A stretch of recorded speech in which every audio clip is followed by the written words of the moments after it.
The Statistical Institute. So when people are called, it's just they're using a mobile somewhere and then they scam you then. That's what Yes, essentially. Basically. And I cannot deem all call centers as scamming either, because some of them are legitimate business, which is why I spoke of it in the context that it has no benefit to Jamaica. The scanning portion I will not touch on because that is a different conversation in its entirety. I wish not to go down that path. Remember, I didn't even know what was this BPO thing because I was lost, to be honest. But as soon as I say call center, I say, oh, the scamming centers, they call you and say, oh, you have won the lottery, Jamaican lottery. You're not even in Jamaica. You never even enter this lottery nonsense. But they're telling you need to send 200 or 2,000 pounds to gain 2 million or whatever. Even a military truck they were offering someone before. These people are skilled. So it's from the call center. Yeah. So right now, as it stands, when you take a look at Jamaica and the poor governance as it relates to housing, unemployment rate, which stands at a 3.7%, which is an increase over the last quarter. And this is according to the Statistical Institute of Jamaica.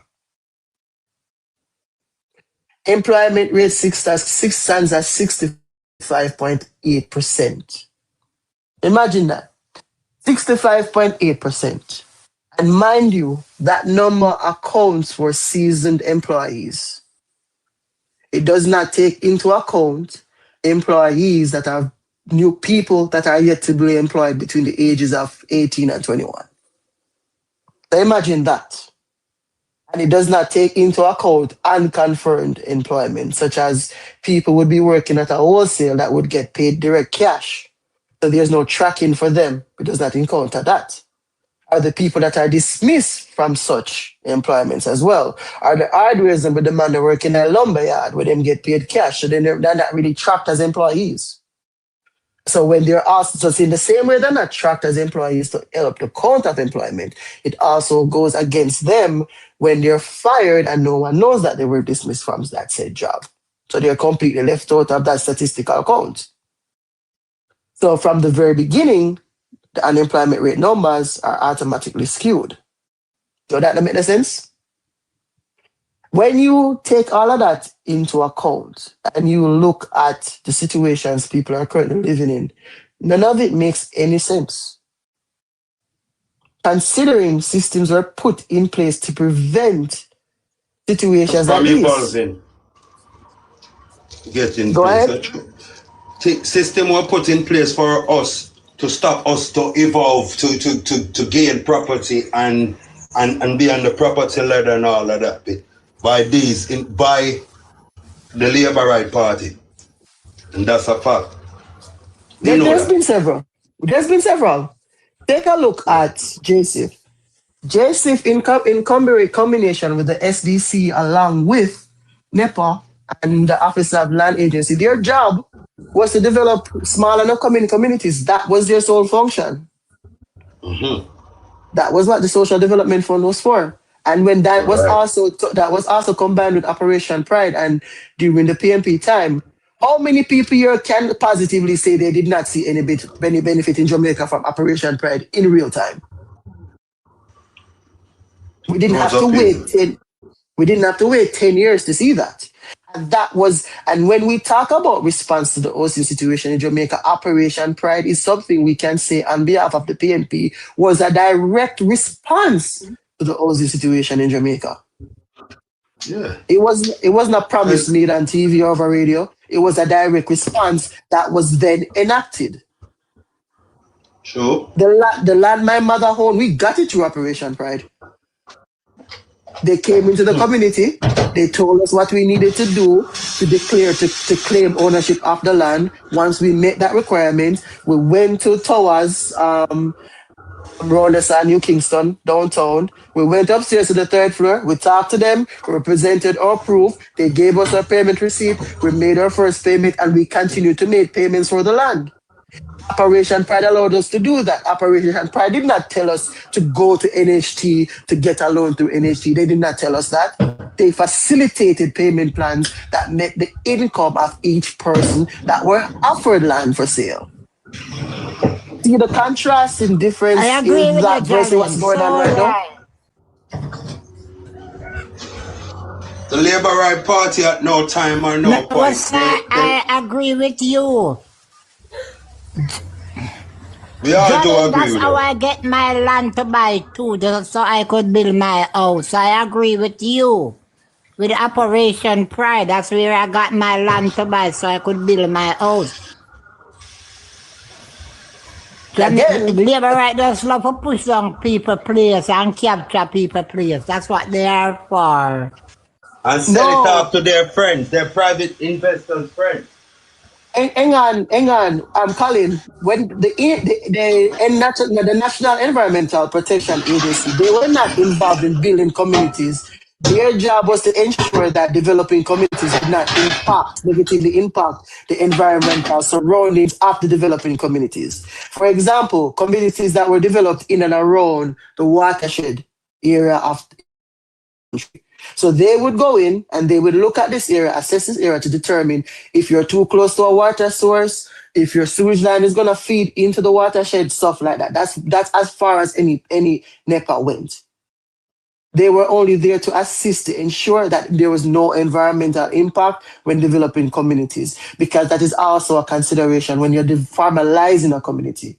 You have to determine its impact on its environs, which is why the demolition in Upaspen raised my ears, because how do you have a demolition of that nature without some form of directive and or confirmation from NEPA that it was okay to go ahead, or the NEPA command scene to ensure there was nothing there that would negatively impact the environment, and to ensure that debris is safely removed and dumped at a control site. None of that was done.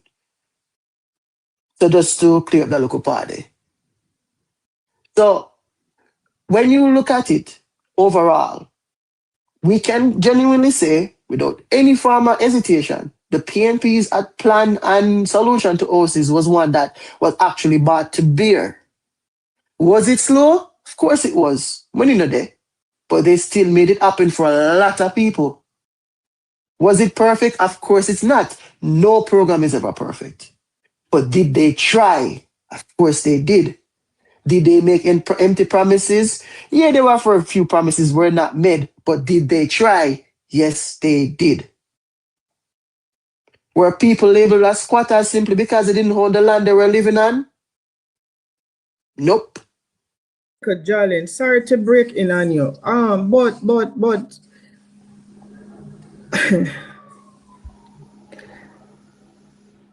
But you know,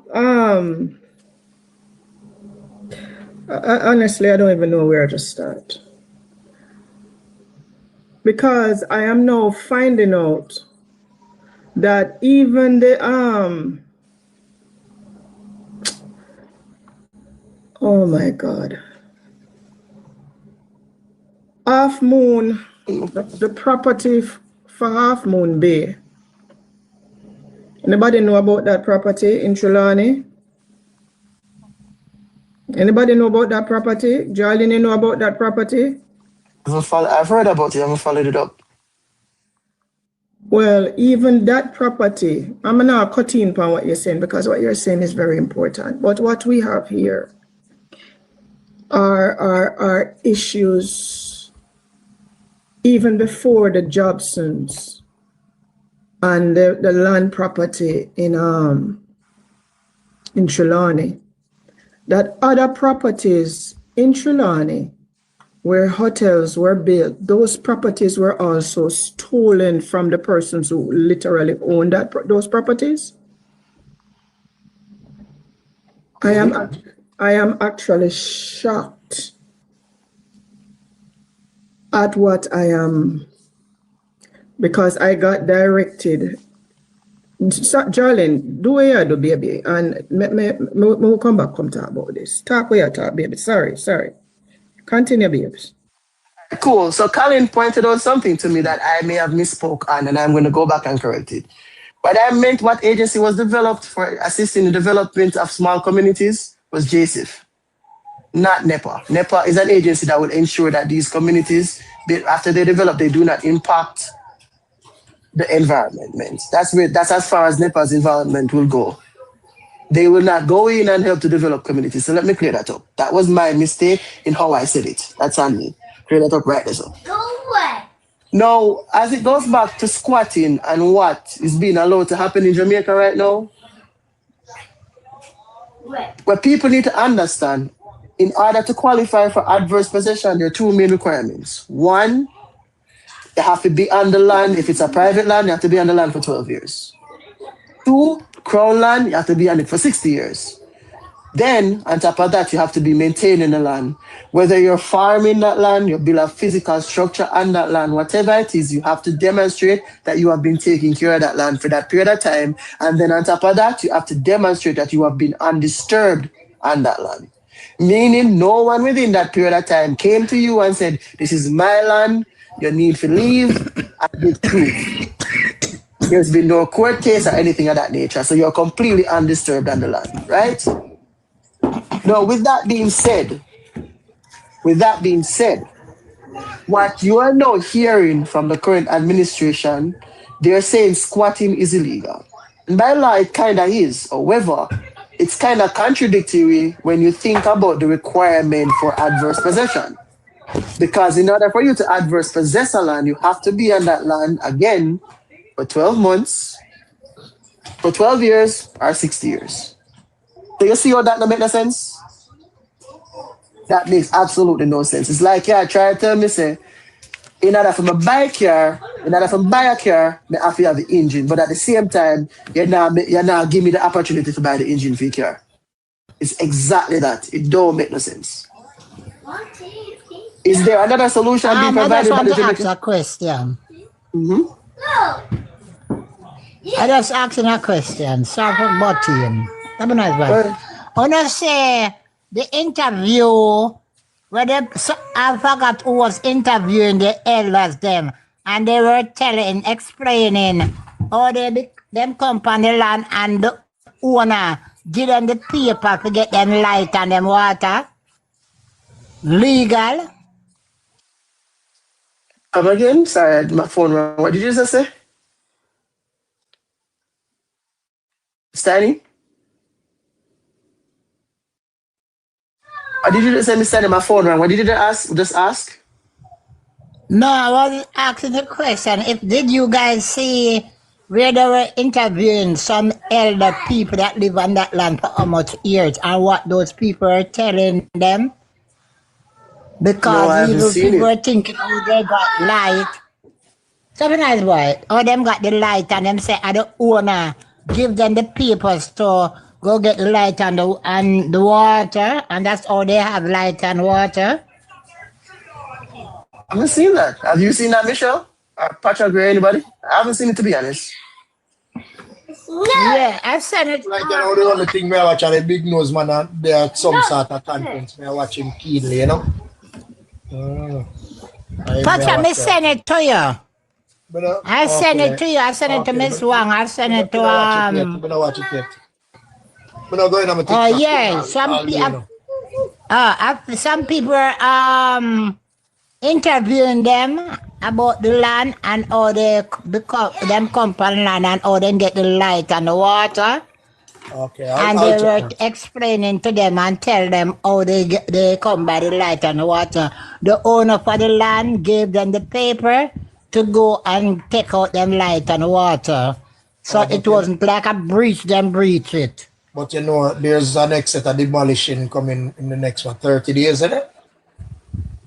You know that? Yes, I forgot where the beach is. Yeah. The beach. Yeah, I heard about it yesterday. Yes, they were advised to vacate in 30 days. We just watch that paperwork, everything is there. We just watch it 30 days. Yeah, I believe Mr. Dennis Meadows or something like that was put it up, was talking about it. I was just watching it. Why no one to these people what going on in Jamaica? What's really going Hold on, Tiny, you are the oldest on the live, right? You should be the oldest on the live, right? I don't know. No, man, you should be the oldest on the live. Can I ask you a question? A genuine question more I ask you. Please. When you don't listen to the question I'm gonna ask, Tiny. Did Jamaica willed out to by Andrew, I'm not call him name much, him wife and the vase them by mother and father? By the mother and father? It looks, sir. Because if the man doesn't push out people and not get order. Exactly, that's how they are behaving. And these labor rights, it seems like a female. and Pacha and them labor rights when I comment, I know for them in the party right now, I watch you now. I come talk about a pain. Guys, hold on a minute. Let me say something. Sorry, time. Go ahead, Sister Time. No, let me say something. What I am finding here, this go even beyond Cooper's Pen. These kids of Mr. Jobson have been robbed. Listen to me. The tax administration of Jamaica, the commissioners of lands and register of titles in Jamaica have been doing some fraudulent work for years in Jamaica. And this is beginning to I am so appalled by what I am seeing, by what I am reading, and beginning to understand what has taken place. This is, and this been happening since your share time. Since thank you, Jab. Because it's been happening a long time. Young miss, I'm gonna interject 1 minute, and sorry to do that. I'm deeply sorry. Just go ahead. I'm gonna say, in my ancestors, them land up in right now, goosebumps is all over me. From Salt Spring, come all the way down to Blue Diamond, yeah, in Montego Bay, up to Salt Spring School. That was my great grandfather land.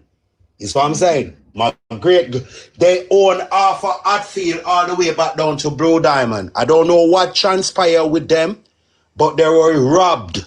And up till this day, that's why that Hatfield land cannot be delivered as yet, because we were wrongfully robbed. You see what I'm saying? My grandparents, I don't know, back in the days, this is my great granduncle and my grandma telling me what transpired. And that's where my grandma was born, in where Salt Spring School is. They sell the land, and so soon as you bring in private, they find out that you're not educated, and they do them. Once you get them in, they take over your land. And this was happening all from in the 50s coming down. yes. This is what been happening. Just like what they done to Radolph them down in Coral Garden, Iron Shore. That's why we have that Iron Shore and gated community. Up till now, there is land that sell right now in next door to from Coral Garden over. It's called what it's called, man. I forgot the name. But that's where all the big movie stars that move from America and reside. They have their pod over there, value like 400 million and all of them, 500, 600 million. You see what I'm saying? These people been taking away people birthright, and as soon as they come in at first as good people. They want to help you to deliver or acquire some of your land. And as soon as they acquire, you give them the footprint to overthrow you, because they're more clued up than you are and your entire people. So next thing. Sorry, sir. Go ahead. So next thing, they come in with their people and they make claim of your land. And Chewy actually did sign some agreement with them. They just bamboozle it and take it over. And this been going on for ages. Ages right over Jamaica. This been going on. And we are descendants of slave. And when Andrew go say he's not favor of squatting and people shouldn't be squatting on land. We're coming from slavery. We're never born with no gold spoon. The people that enslave us, they take everything and bring it back to Europe or bring it to the Americas or bring it where they bring it. They never leave anything. Anything that they leave to us, the remnants what they leave for us is the train track to extract the stuff from the country.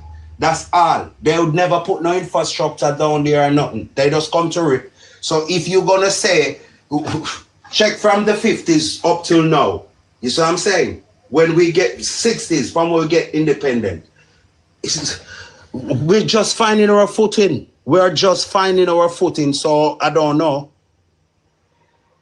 You know, thanks for that, Ja. But because what I am now finding is that pretty much all the lands, all the hotels that have been built in Trelawney, going back to Mobile, going back to Ochi, the majority of those lands are lands that have been robbed from the person who those lands belong to, are their beneficiaries.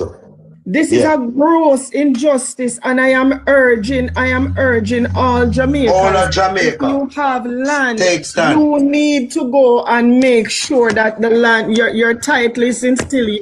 Because when it came on to the whole Jobson property in Cooper's Pen, the results of all of that is that land was stolen from the kids by Siaga and Shearer, because Siaga was the idea for that huge tourism project that needed 2,500 acres of land in Trelawney. This is a gross injustice that has been taking place for quite a while. And it comes from the highest parts of government. All right. And it is time for Jamaicans to stop acting like idiots and realize what has been taking place. And it's one party, not two party been doing this. Yes, it's one party. One party. I don't know about you, them say them JLP. I don't know what them up to. But it's one party, and they've been distraught in Jamaica, been putting down Jamaica people for so long. Them decriminate what they done to Rasta. I mean, I'll hear Rasta man can say them a labor right and have them the ideology. It just goes to show all last my people them are. You see what I'm saying?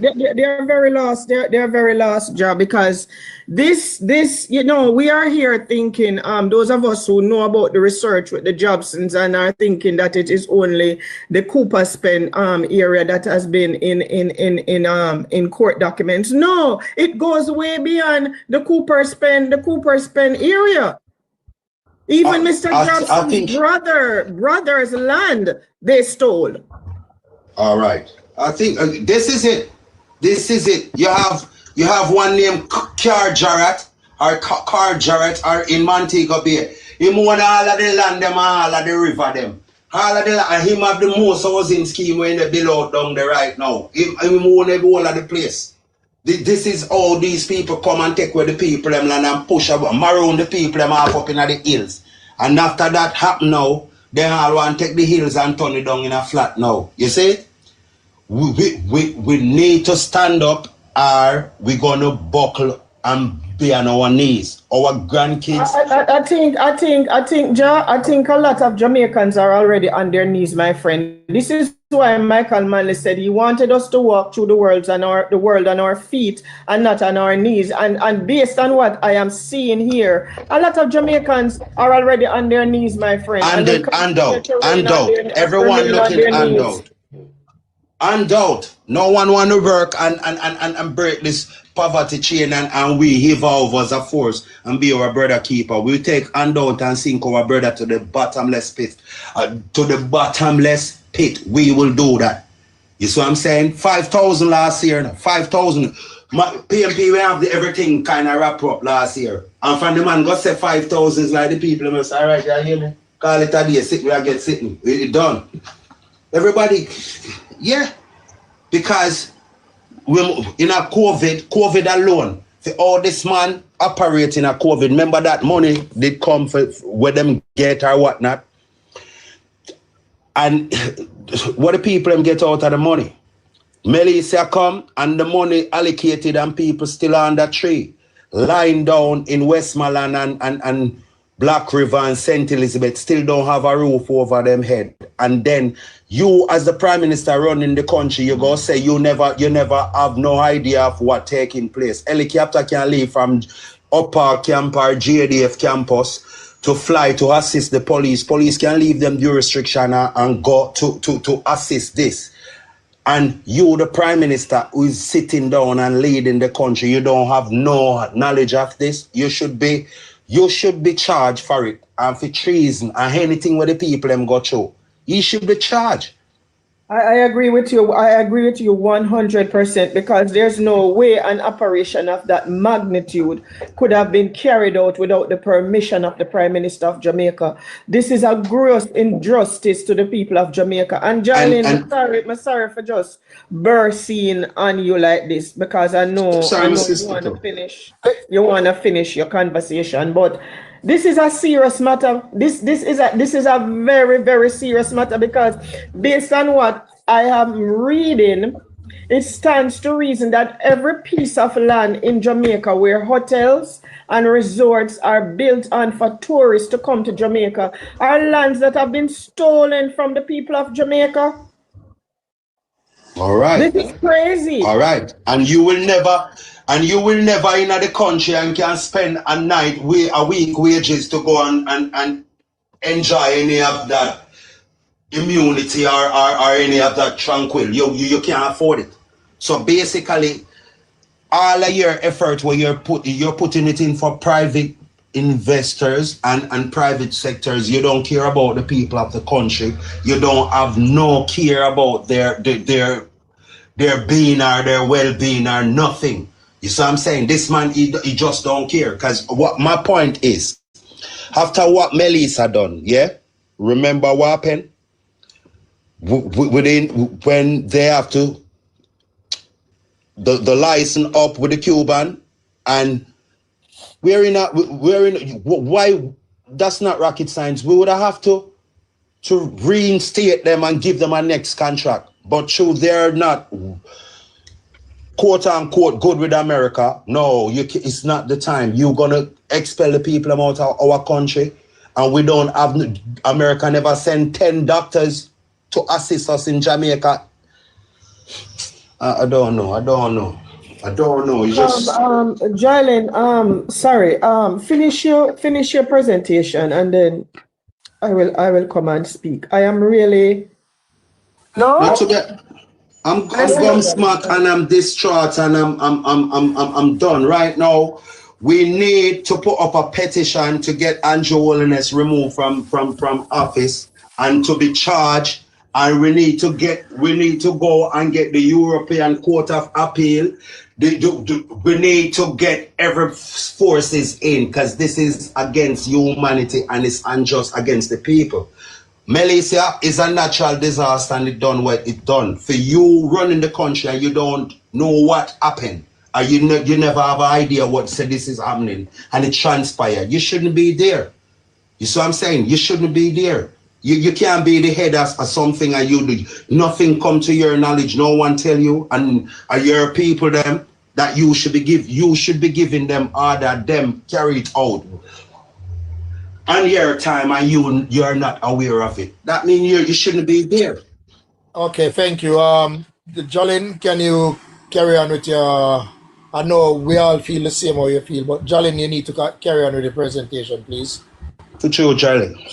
Sorry for breaking in also. No worries, man. We understand how you feel. Same how you feel, that's how I'm feeling, bro. I'm telling you. Brother, I am talking about the squatting part. And you know what you talked about us? You see what I talked about us a while ago? The same thing you meant to talk about where the step towards gaining lands through advert possession is being overridden by privatization. That's the same thing we talk about. That's it. Look, let me show you something. But right? I want to know, Jalen, I want to know like how the Prime Minister and the security and who's MP and everybody has said they didn't know about that demolish what was going on. So Chang went up there and tell the people them so them to leave. So if you never know about it, why not they not tell the people them? Hello, Auntie Tiny, point of correction, please. Point of correction. They need to leave, and if any resistance, police should shoot them or lock them up. Yeah? And that's And then look the at Labour it. Right Party for you. I'm seeing something. I'm seeing where this man in Panama talking and making decision with this man from over here about whatever. So what they're gonna do? They're gonna build a military base in Jamaica, or they're gonna carry down the soldiers and the police down there to train those that down there. So it seems like a war also or something where we now know about. Me not understand that. They already telling you, don't worry, it's coming. It's like I could never hear all the warning when they are warning. I was warning long time. But nobody now listen. All right. Yes. Look at the end of, look at the end of the day, right? Irrespective of everything we are going, right?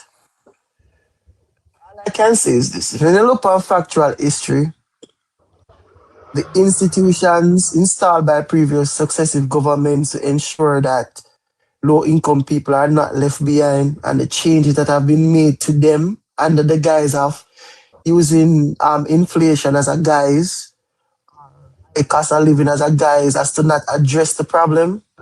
Then now, when you've excluded these people, low-income earners, from the agencies that should have been installed to help them, no, you're gonna you're gonna ignore agencies that are there to help them outside of NHT. I mean, JSIF is not even something you even hear people talk about anymore. Don't even hear people talk about that anymore. You don't hear the government come out and say, okay, we're going to help people. This whole housing thing, we might give out one house every week. What the hell is that? It's almost like you make a show of people poverty. So, and when Rochelle say, when you look on it for true, and I said the same thing to her yesterday, you can ask her, non-agency need to be investigated, because at every single one of these land disputes, it is they are involved every single time. And at this point, nobody not ask no questions. And that leads me to ask the question, before 2020, the advent of online, where everybody got online and everybody started communicating over the cell phones, before we had the ability to do panels like this, where TikTok became a thing, can you imagine how many other stories like these went unheard of? People just give up because they felt they did not have the right to fight back? Never have a voice. They didn't have a voice?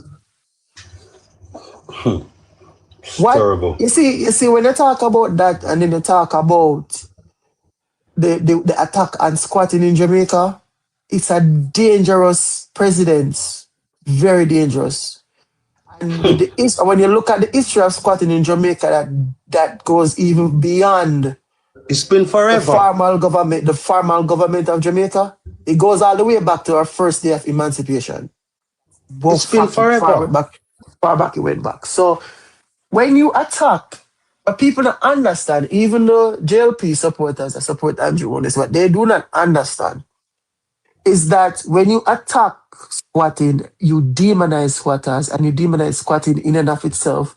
Are you taking away our fundamental right from things that basically we're Jamaican, and we are not rich individual. We are not multi-billionaire. We don't come from them type of people. But how you gonna make private investor come inside and take away all our land them and only sit by and only taking away squatters' right? Because squatters have rights in England here where I reside. Squatters have rights in England here where I reside. It was free here. You know much man come to England here and get big all the 4 or 5 bedroom house where multi-rich man they might migrate and gone off to somewhere and left them place and then go them break in there. But the place was left abandoned for 3 years, and from them in there for 3 years, they're entitled to it. You can't come outside and them barricade themselves. Them get the right album for them place and sell it off and move back down to Jamaica. That's squatters' rights. Because if it's left unprotected and uncared for, and I come and care for it, plant some tree there, fruit trees, and I'm the one been taking care of it. I have rights to it. But see, the thing about But you see, the thing about it is, you see, the thing about it is adverse possession, you know. Squatting is a pivotal part of that, and that is how even a lot of people know where they code. This is how their great grandfathers and mothers had get land in Jamaica, you know. Acquired their land. That is even they themselves or their parents acquired the land, because when you take away squatting, then adverse possession is an empty law. That's it. You point out that again to people in their back class will not pay attention. When you take away squatting, adverse possession is an empty law, because the only path for you to claim adverse possession in the eyes of in the court is for you to demonstrate the requirements of adverse possession, which is private land, 12 years, for crown land, 60 years, and you have to be maintaining that land. Some people take it a step further and say you have to pay property tax. No, you don't have to pay property tax. Property tax is an additional evidence that will help you with your claim, but it's not a requirement either. Because once you're maintaining it and taking care of it, and you have witness to attest that you are the one been occupying it for the last 5-10 years or what, that's it. So there's a whole lot of thing to it, you know. So what Andrew Wallace is doing in attacking squatting, and this started back in 2024. What was this guy's name again? Paul Ashley. This guy went and Smile Jamaica and had a whole ass interview about it, eating out against it. In 2023, Dean Jackson Miller also did a talk show on it and talk about the adverse effects of squatting in Jamaica.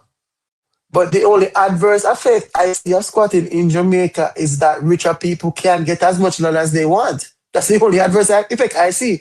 Because what I see is people who otherwise would not have a home, now have somewhere to lay their heads comfortable at night.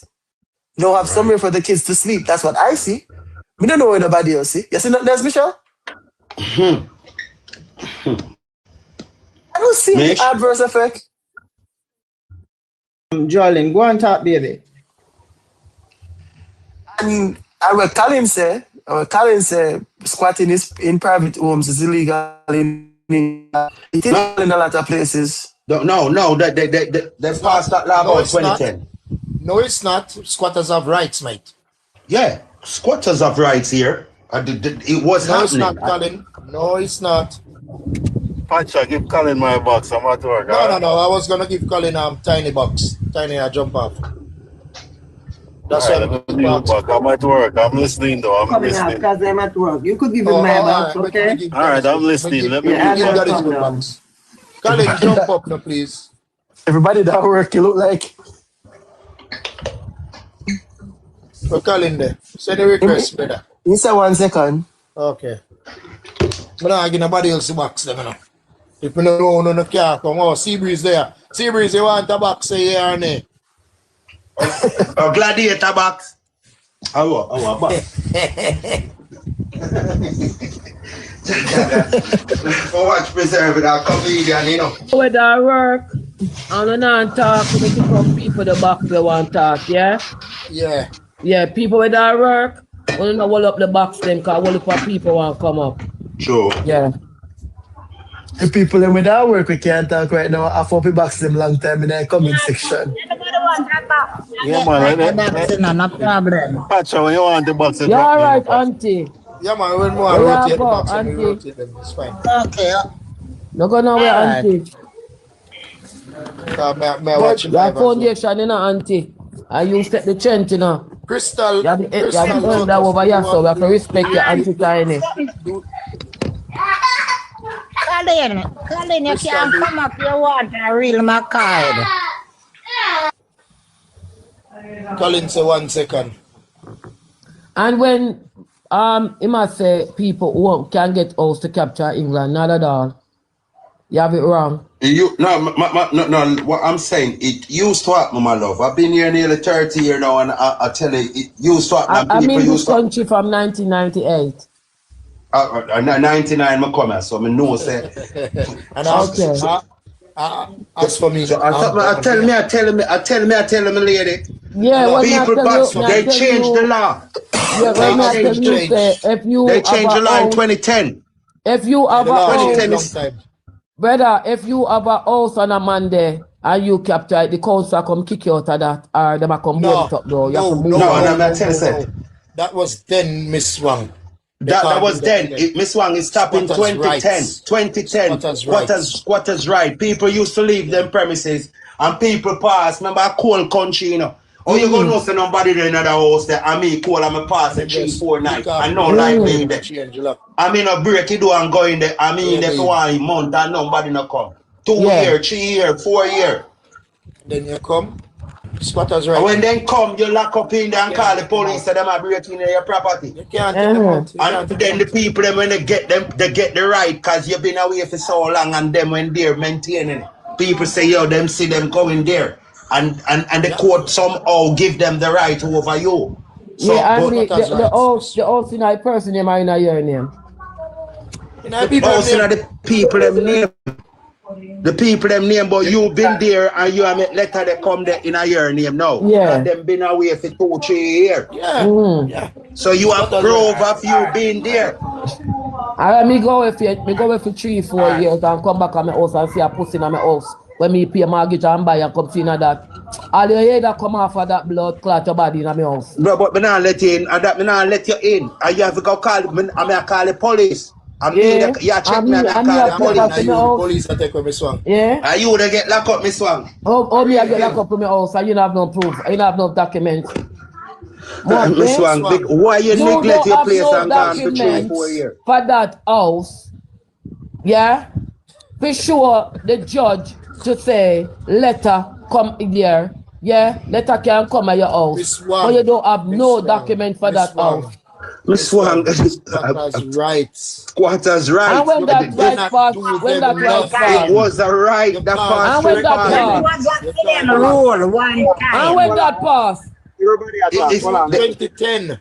In a 2010, show me a proof, brother. Come never see that. Hold on a second. Squatters' rights in Britain. Pacha. Oh. You and I'm a virgin of a top name, Ja. Ja, you're 2 on the wrong. Me not check the law of. But brother, no, me I got tell under the law. In England, right? It is illegal to squat in a private residency. As a matter of fact, in England and Wales, it's illegal to squat in a private residence. You can actually go to prison for squatting in someone's home in a private residency. Now, there's adverse possession unless they change in England. Recent. That's what I'm saying. Hold on, brother, man. Hold on, man. I say you learn now. Pacha, when you attack and me attack, nobody not here. Go ahead and talk, bro. Because when the master look why nothing no go so bro. Cause work for homeless people, me see, and then go in a house. Cause you know that. No. Let me tell you this something, brother. 1998, 2000, 2002. Yeah? We got so bomb. And a man read me out. Me can't stay. Me just want to say this. But when the man read me out, brother, you know what happened?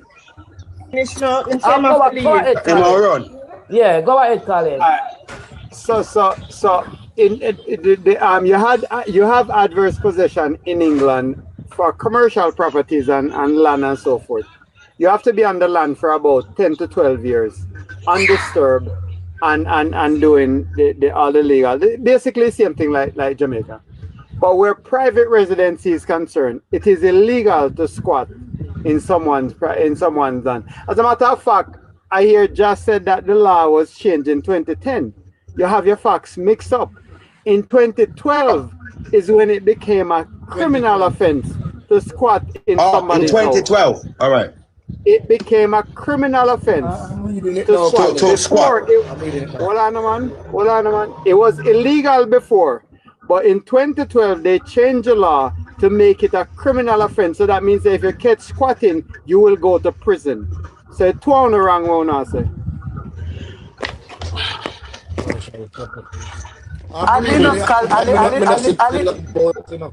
Pasha Gray, when Colin said it, I read it up and it's indeed correct. If you are caught Then it's squat, it's correct. Colin is it's very correct. correct. He's correct. A Yeah, long time, me no look for certain laws, bro. Depend it now.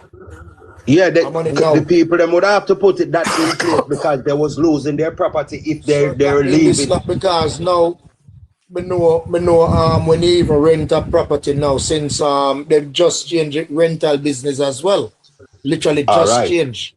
I think May.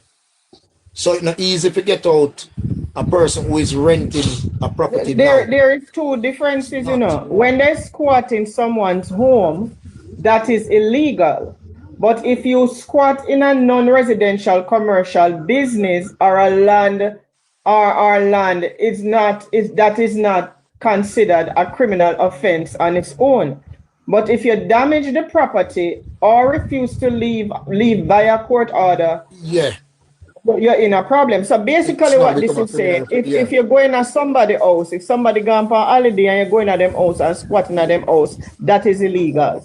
But if a business, if a commercial building like a warehouse or so, leave them door open and you're going to go squat, that's not illegal. That's basically what that I said. Yeah. So we get the facts wrong then. Because remember one time like in the 90s, about 96, a couple did leave. I think they went France or Germany for a couple of weeks, and when they come back, they couldn't get in the property. They couldn't get in. People squatting there, and it was a big brawl between them and police, and they couldn't get them out. That's when they gave them like squatters' right, but the people them fight it. So them dropped that law. That's what we know. That used to take place. Read my car, coming at the box. But no, them do for commercial. Okay, a commercial business. Okay. Because a long time I don't check certain laws, you know. Yeah, but you know what happened? What need I say? Michelle, you know what need to do I say? You have a lot of places in Jamaica. They say we are, especially like in St. Catherine, where those people used to work on the sugar farm, right? And then give a lot of people places to live. Exactly. Yes, that's true. Me want to know now, like how those people did get those places from the sugar. People them when they used to work one thing. Them have taken for the land or them the government take a going from them. Well, that is the thing. That is the thing, you know. That is the thing that a lot of people want to bring in to get back everything. Hold on, man. That is the thing. A lot of people don't understand that this, what they now call squatting, goes back to years from when slavery was abolished. Independence. Exactly. Some landowners, when slavery was abolished and they had slaves, some of them allowed the slaves because the slaves had nowhere to go. So some of them the slaves were still working for them. Yeah, but some of them were still working for them and living on the property. Some of them, like Real McCoy just said, were working for them and still living on the property. Other landowners who own property, in emphasizing with some of these slaves who had nowhere to go, gave them permission to live on their property. So we have to understand, say, that was back in those days, them never did a sign of paper, get the people them to live on the property. It was just a verbal understanding, much like what is happening with the property. Verbal agreement, much like what is happening with what is going on in Cooper, Spain.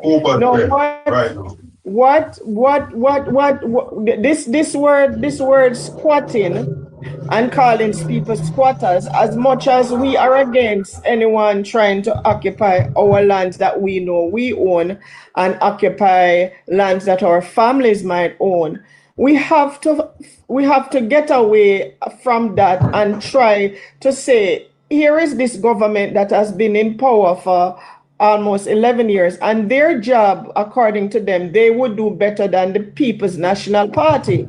So Jamaica has enough land, enough adequate land space, so that they could provide housing on what we would call crown land, or what they would call, because as far as I am concerned, the land belongs to the people of Jamaica. But if them want to call it crown land or government land, be empathetic,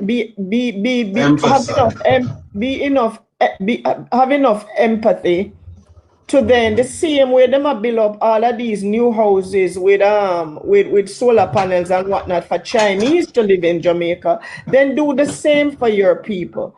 Do the same for your people. Don't just go in and because you know generation passed down and generation passed down, and nobody there are people in rural parts of the country who them live there for years and them see a piece of land and nobody now occupy the land and them say, all right, they know so me I go, Ja preserve, mute your mic now. Cause yeah, make nice in the background. Yeah. Them are going either farm on that piece of land. And then the community, once them see this man farming on the land, them come for the understanding, okay, that piece of land belongs to Mas Joe. Mas Joe now take it upon himself to go to titles office to go find out if anybody own the land, because the property has been there for years. So him now go to title office to go find out if nobody own the land, because based on community understanding, him own the land. When Mas Joe dead, the land passed down to Mas Joe children and grandchildren, just like that. So nobody never really take it upon themselves to go to land titles office or wherever to secure that property. And therefore, it is the government who should make sure that these people have adequate land to do their farming, adequate land for housing. If they're on a property, rather than bulldozing them off and whatnot, they got permission to live on the property, whatever. Instead of going there to bulldoze them and whatnot, go to the people and say to the people, the owners for the land want the property. So here is what's going to happen. I am going to remove all of you. I am going to build you houses at X point, because those people have addresses and whatnot in that community. So they would have to go change address and whatnot. But find the space, build the property, not put no container house on the property, because if you can't put decent house for Chinese living now, you can't do the same for the people of Jamaica who vote on it in. So build a couple houses for these people, put them there, and then once you have them there, then you and they have moved in there, you can go demolish whatever you need for demolish, for do whatever you need for do, and give them some kind of compensation, so them can go buy furniture, them can send them picnic go school and do the same very things they were doing while they occupied that property. To just go in and do what they did to people, and not without understanding the background to everything. It's a terrible shame. And the background to a lot of this too is also that the Jamaica Labour Party, since the time of Bustamante, since the time of Sheeran, since the time of Siaga, along with Title's office and all those government offices, have done a grave injustice to children of persons who legally own properties by changing title, by doing this and doing that, and ridding the children of their inheritance, so that investors should come into Jamaica and build them hotel or build what they want to build on these lands. That's a total injustice to the people of Jamaica. And it's about time for Jamaicans to wake up and realize what is taking place in front of them. It's right in front of them. They are not people about 1 p.m. fourth term loading. That's rubbish, because while you're talking about 1 p.m. and fourth term loading, the PM is serious. The Prime Minister, when I say 1 p.m. and I call Brogard, is literally on the don't give a shit about Nona, because if he could do what he did, and nobody can tell me that he's not behind it. And I'm not going to say allegedly, because that kind of manpower that was used, that kind of police power that was used, it had to come from the office of the Prime Minister, right? So nobody can tell me otherwise. So when you're going to when you're going to do that to people who you claim say them are labor right and them vote to put him in a power, what make uno we are run up and down 1 PM and 4 turn loading think on exempt? Uno not exempt. Michelle, well, guys, I have a question for ask, right? With one second, Rebecca, I have a question for ask, right? On June 18th of this year, Andrew Wallace went to Akiwak, Jacksontown, at a land titling ceremony, right? This man says through the Ministry of Economical Growth and Infrastructure Development, he has earmarked crown land, government land that will be made available to Jamaican citizens so they can own land, right? Sound a lot like pride, but let's not go there. So this man here says he's earmarked lands to make available to the Jamaican citizens. So with that on the table, and me not make up nothing, this is something that he said, right? So since he says this, and with the people with urgent need of land in Cooper's Fen, why is it that none of these lands are not yet made available for people since as these lands have already been earmarked? Because the private investors don't come and build housing scheme yet. So what you're trying to tell me that private investors have to first come and make houses before Jamaican citizens will be concerned for this land? I'm being very sarcastic when I say that. See that right? That's a real McCoy is the problem because you say it, and the way Jamaica run, it's true. But it's true. Can't tell the difference between sarcasm and reality. What is going on. That's exactly what I see. But anyway, Joel, I love your presentation. I am listening. I want it to continue. Michelle, do you know that there are people in the same Coopers Hill community who has settlement titles? They were given titles under the settlement scheme. Also, what and we asked them to send it in. We asked them to send us copies. We asked them to send copies. We've actually seen copies. These are real, like real. And the lady who, one of the things that I actually surmised from this is the people weren't able to move anything from their houses. So none of the evidence, they couldn't get it. Not the letters that they got from the previous owner to go to JPS and get lights. No written conversation. Them evidence that some of the things they can get back from tax office and these places if they pursue it. But people in the community had settlement scheme titles. Who gave them that? Who is going around giving everybody title? It's pure corruption. So them special people they get pure corruption. The same people that would give them, the same MP that would give them materials to build up them house and fix up them house before the 2025 general election. So those people are special people, are special needs people. Maxine, Michelle, what kind of title did the court issue to Royal Hotel? What kind of title did they own? Because they don't own purchase title. Did you see that bit? What kind of title do they hold? Possession. The same title that each the other residents have in the community. Okay. Same one. Okay. So it's the same thing, the same situation would what may I try to say? None of this now make no sense. And as Joel pointed out, him gone. Him come up here come on finish here is statement, but I only wanted him to point out that one, when these investors come into the country, none of the money stays in the country. No, it doesn't. No, it doesn't. It goes out, and that's why we're Jamaican continue to be poverty stricken. Well, you know what, Real McCoy, Jamaica continues to be poverty stricken because Jamaicans want it to be poverty stricken. Because when you take a leader that's supposed to be an employee of the people, and the people are supposed to be his employers, and they take that leader and put that leader on a pedestal, and when the leader said jump, them ask, what can we expect out of that? Yeah, And can you lead that bad? you pointed out something else where you said when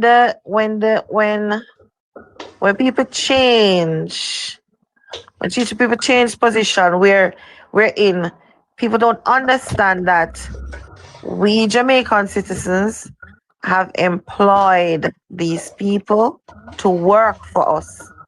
And they're not here to dictate. They don't get that bit. We employ them so we can fire them.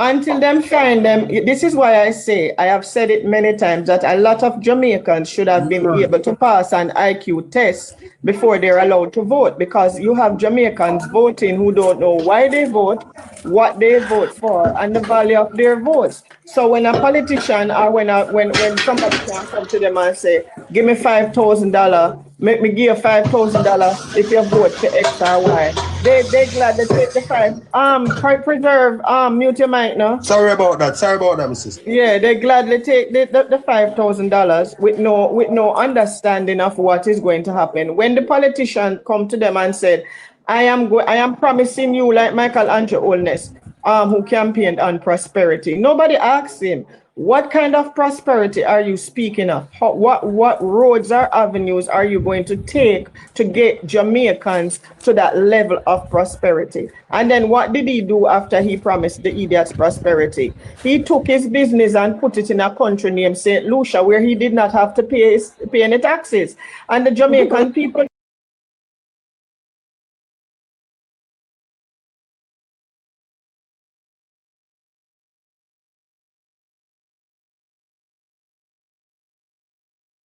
if one gender is constantly effing everything up about their own personal life and expecting somebody else to come and lead them and to make smart decisions. You're an adult. Anything anybody want to come off and say? Just guess. Well, I'll tell you if you're right or not. We'll let her. She was the one who came up with all these statistics and had the question. Okay, well, he's talking to you. Wigs and lashes. With the baby hair, the touch their eyebrow. It's not a smart decision to put cancerous materials on your head. Okay, well, you can't answer his question? She doesn't want to talk now, so.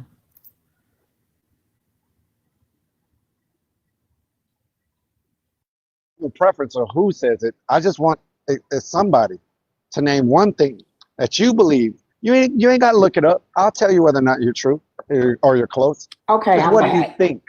Just tell me something you think that majority of black women, at least 50% of black women are doing, making smart decisions in. Is there anything 60% of black women in married households out earn their husbands? Okay, that right there is not true. And that's not 50% of black women. I said 60%. Okay, but let me say the question. 60% of black married households, black women out earn or match their husbands. Ma'am, are 60% of black women married? 60% of black married households. Okay. So what does that got to do with my question?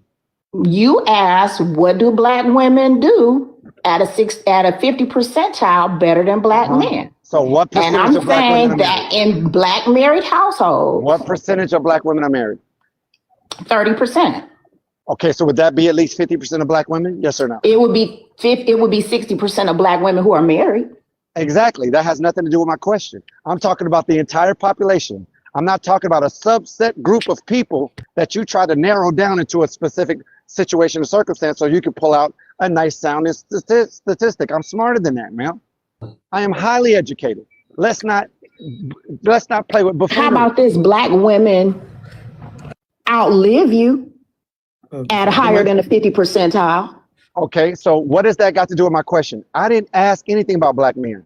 I said, tell me something that 50% of black women are doing and making smart decisions. Has nothing to do with black men.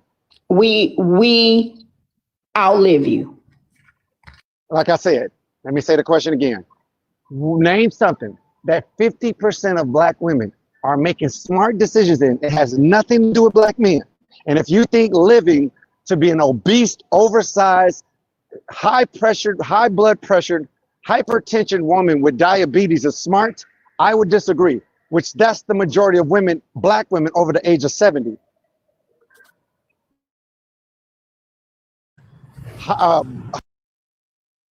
High blood pressure or diabetes or the combination of all three. That's not a smart decision either. That is horrible. That is a horrible life. Repeat the question so you'll know she understands But listen, what you asking. 64% of black women vote. We do that more than the rest of y'all. Okay, so like I said, it has nothing to do with black men, but let's look at it. 64% of black women vote. Okay, listen, let me ask you the question. Is 64% of black women voting Democrat when Democratic Party has done nothing for the black community? Is that smart? You adding a condition on it. You adding a condition on it. I didn't add anything. I said smart. I didn't say just find something that they're doing. I said it absolutely is smart. It absolutely is smart. Okay, let me ask everybody. Do y'all think that voting for a political party has continued you to do asking people nothing? What they think or what they exactly, because it's an opinionated question. Smart is subjective, right? A smart decision is subjective. A smart decision is subjective, correct? Is it not? Okay, that's what I thought. So let's see if everybody agrees. Do everybody agree that voting for a political party that has continued to do nothing for you until they need your vote, is that a smart decision? Fuck no. Absolutely. Dumb decision. No, it's not smart. Absolutely not. No. So I wouldn't vote for Republican or Democrat. I would be voting for a group of individuals who are focused on the black community and the black community only. That's what I would do. However, has that helped? We haven't done it. So that's not a smart decision. I'm glad that you try to vote. How do I not know? I can look at the conditions of the majority of the black communities. I say you don't even know. I don't know what. Voting for independently would be a better choice than voting for a Democrat versus a Republican because you don't have the stats for that.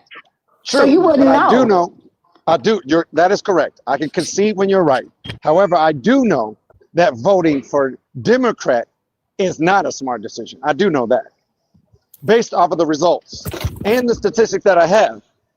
The only time they come around, they ain't saying nothing to you right now because we ain't due to vote again until 2028. They ain't calling you. They ain't asking you nothing. They not on the news talking about the black community. They ain't doing nothing. And they're not going to do nothing until around 2027. Around 2027, that's when you start seeing them coming around and they'll start asking you, knocking on the door. Excuse me. I'm in the middle of speaking. I want to hear what you have to say, but I can't hear while I talk at the same time. It's something that God hasn't blessed me with yet. So like I was saying, these individuals are not here. They're not talking to you. They're not knocking on your door. They're not trying to get your vote. They're not asking your opinions. They're doing nothing right now. They are silent. The Democratic Party is silent right now. They don't care about you. They don't care about what goes on in your neighborhoods. But as soon as 2027, okay, tell me, name who? Name me a Democratic representative that is going around trying to make change in the black community right now, and they're publicly out here talking about it. Give me the individual so I can look it up. I'm about to tell you, Mayor Andre Dickens here in Atlanta, because I just voted in the primary. Hey, so we got to move on because it's been about her show for a long time. Yeah, I'll land. We'll move on. I'll still wait on the statistic.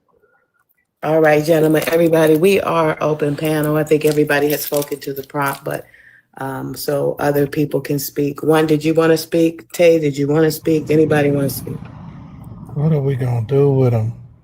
I can't help you. fellas, what we going to do with them, man? Ignore and their son husbands. Ignore them.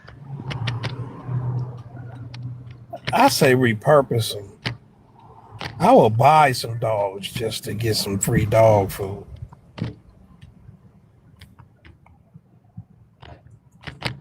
They in the way. I'm almost going through what they call it, black exhaustion or black fatigue. Just hearing this shit was, I just got through eating lunch. I'm nauseous now.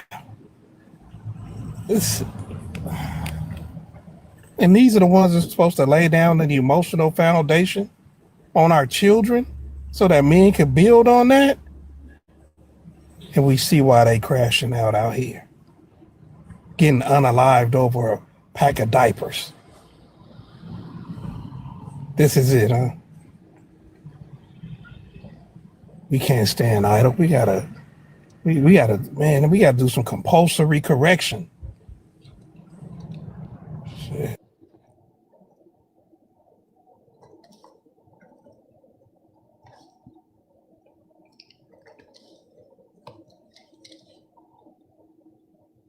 We have had a education over the last 45 minutes to an hour, and I hope that the men have been paying attention. That is what you don't entertain. That is what you don't put up with. That is what you don't even acknowledge it breathes or lives. Let the dead bury the dead. Because men waste way too much time trying to make them understand or get them to on the level. No, let them drown. I land. Okay.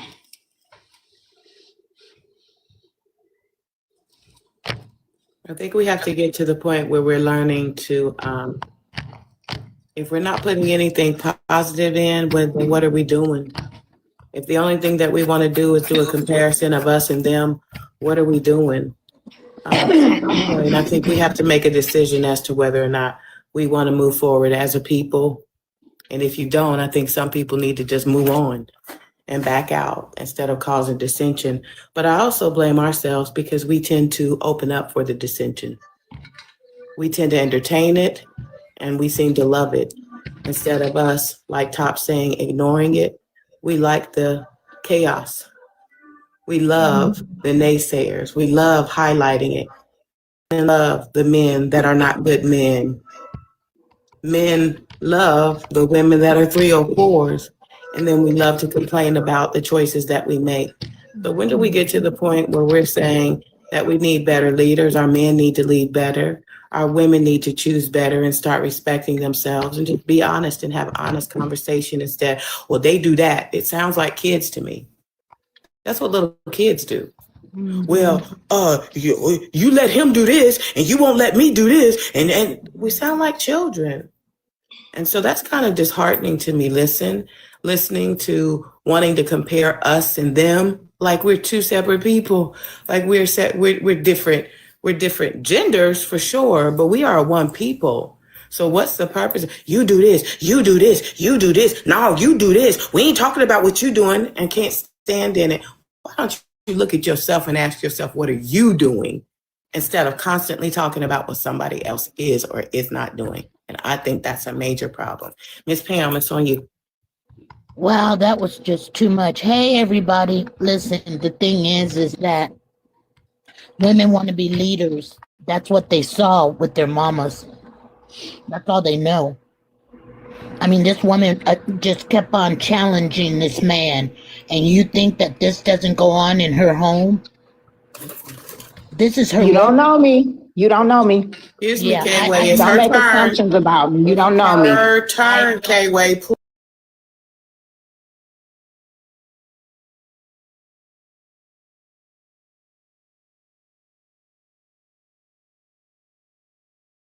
Know you, but I know what I saw and I know what I heard.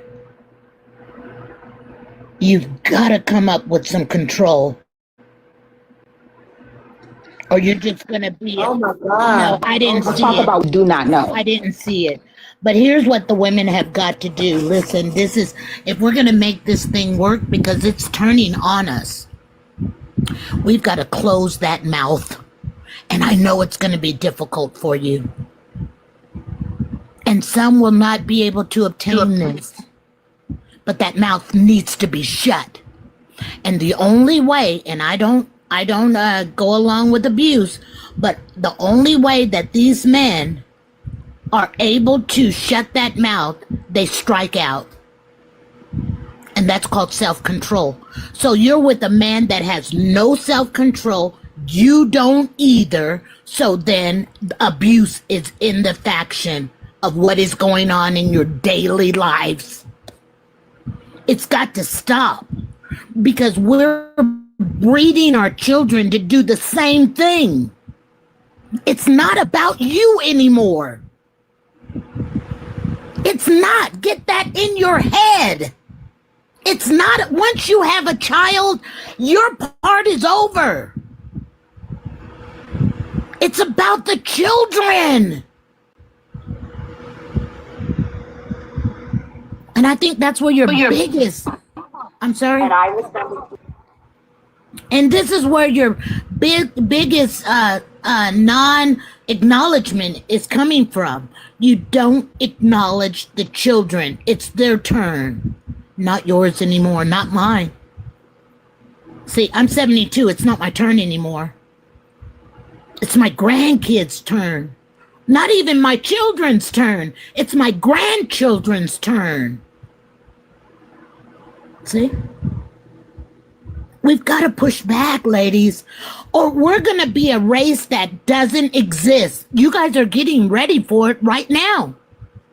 When these men turn away from you, foul-mouthed women, what are you going to do? Because the white tea man ain't going to lay down with you not to have no children. He'll practice with you all day long. And that's what it's coming to. You see, the Chinese man ain't trying to get your attention, or those other races. But when the black man turns away from you, it's going to be a shame. You will be alone. And we've been trying to talk to you about it before this happens. We're in crisis right now. And you're not even aware of that. You can't change him there. So if you can't change him and he's not already prepared, leave him alone. Get with the man that is more suitable for you. No one forced you to be with that man, because he's not going to let you control him or challenge him. I don't care if he doesn't make a dime more than you. He doesn't even care about that. If he can't rule his roost, he has no reason to be with you. And I land. Hello. Oh, I just wanted to join because I think I won the $500. So, and Saul said he would give out 500 to whoever had the answer to the question. I was down in Chat GPT while I was working. So, y'all got it. Y'all got all the money. You got it. Give me the answer. The answer is, according to Chat GPT, Black women earn 66% of college graduate degrees. So that is one area that Black women are leading 50% or more over men. That's positive. But that was one of the categories you asked. That's so. positive. Hold on. Excuse me. Let me handle it, please. I said that somebody was going to say that if somebody remembers. I said that, right? Ma'am, you got to learn how to read. Hold on. Let me respond to you. You got to learn how to read statistics, okay? 66% of those degrees is not 66% of all Black women, ma'am. That's 66%. I asked ChatGPT. They said all Black women. Listen to me. Okay, I'm trying to help you out. All right. If I have 100% of bachelor degrees sitting in front of me, and I take a portion and I give 30% to white people, I give 10% to Asians, and there's 60% left over, and I give that 60% to Black women. Does that mean that 60% of all Black women have a degree now? I asked ChatGPT the question I know. exactly how you asked it. Listen. Is that mean that 60% of all black women have a degree? No, it Yes or doesn't. no? I understand No. that. So my question was, name one thing that 50% of black women are doing that is smart decisions in anything that I named. And I said, don't say education and come up here and talk about 60% of bachelor degrees, because that only 30% of black women even have a degree. You gotta learn I said how to the question read. exactly how you said it No, in you, Chat no, you, GPT, obviously and you they didn't, gave me the ma'am. answer, and I came to I collect my know. $500. Ma'am, you solely relied on artificial intelligence, Well, not I'm working actual right now. I ain't had time to intelligence, do all that but deep research. artificial intelligence. But wait a minute, You when you solely read it, relied on why that. didn't your intelligence, when you read that, why didn't your intelligence say, well, that's not 60% of all black women? Well, I asked the question exactly how they asked, and I came to collect my paper. Okay, that has nothing to do with what I just asked you. Well, let me ask them again. I'll put you on hold. Wait a minute. I asked you, why didn't your intelligence I ain't got time for that. I'm in a clinical meeting right now, listening to this and trying to collect my $500. I'm multitasking. That's why I didn't do all that. But I'm gonna ask them right now because I stepped away while my meeting running, and I'm gonna get the answer because I want to win the money. Why not? Well, I just don't want you to embarrass yourself because that's what you just did. I ain't gonna embarrass myself. I'm okay. I don't know y'all. Too late, ma'am. But I don't know y'all, so I can't. You don't know how to read statistics as a grown woman. Listen, I just came up here to win the money. You even listen to his question, so you can't listen, read, or comprehend. You're right. I can't. I work a job where I don't listen, read, and comprehend. You're right. I probably work in like, I don't know, little mediocre black field. man, You're right. because it was a black man that said it. No, I respect black men. I don't have a problem with black men. I never said I did. I like This ain't black got nothing to do with black men. This got something to do with you read something and your brain didn't trigger you. No, to I say, got you know what? excited about your $500 offer, so I went to Chat GPT and I asked them that exact question. They gave me an exact answer. You didn't Then I got ask on the them the panel exact and question. said, "Let me get the money." You didn't ask them Chat GPT the exact question because Chat GPT would have answered early. You must have wrote something different. Well, because 50% of black women don't even have a degree. I said, Chat GPT, can you please give me the statistics for 50% of black women are excelling in compared to any other race as well as gender? That was my question. What is a statistic? What is that? Statistics ain't nothing but a number. Stop. Wait, let me tell you this. I ain't good at statistics, so I ain't gonna pretend that I am either. That's why I asked Chat GPT. Ma'am, I'm still trying to figure out what is a statistic. What is that?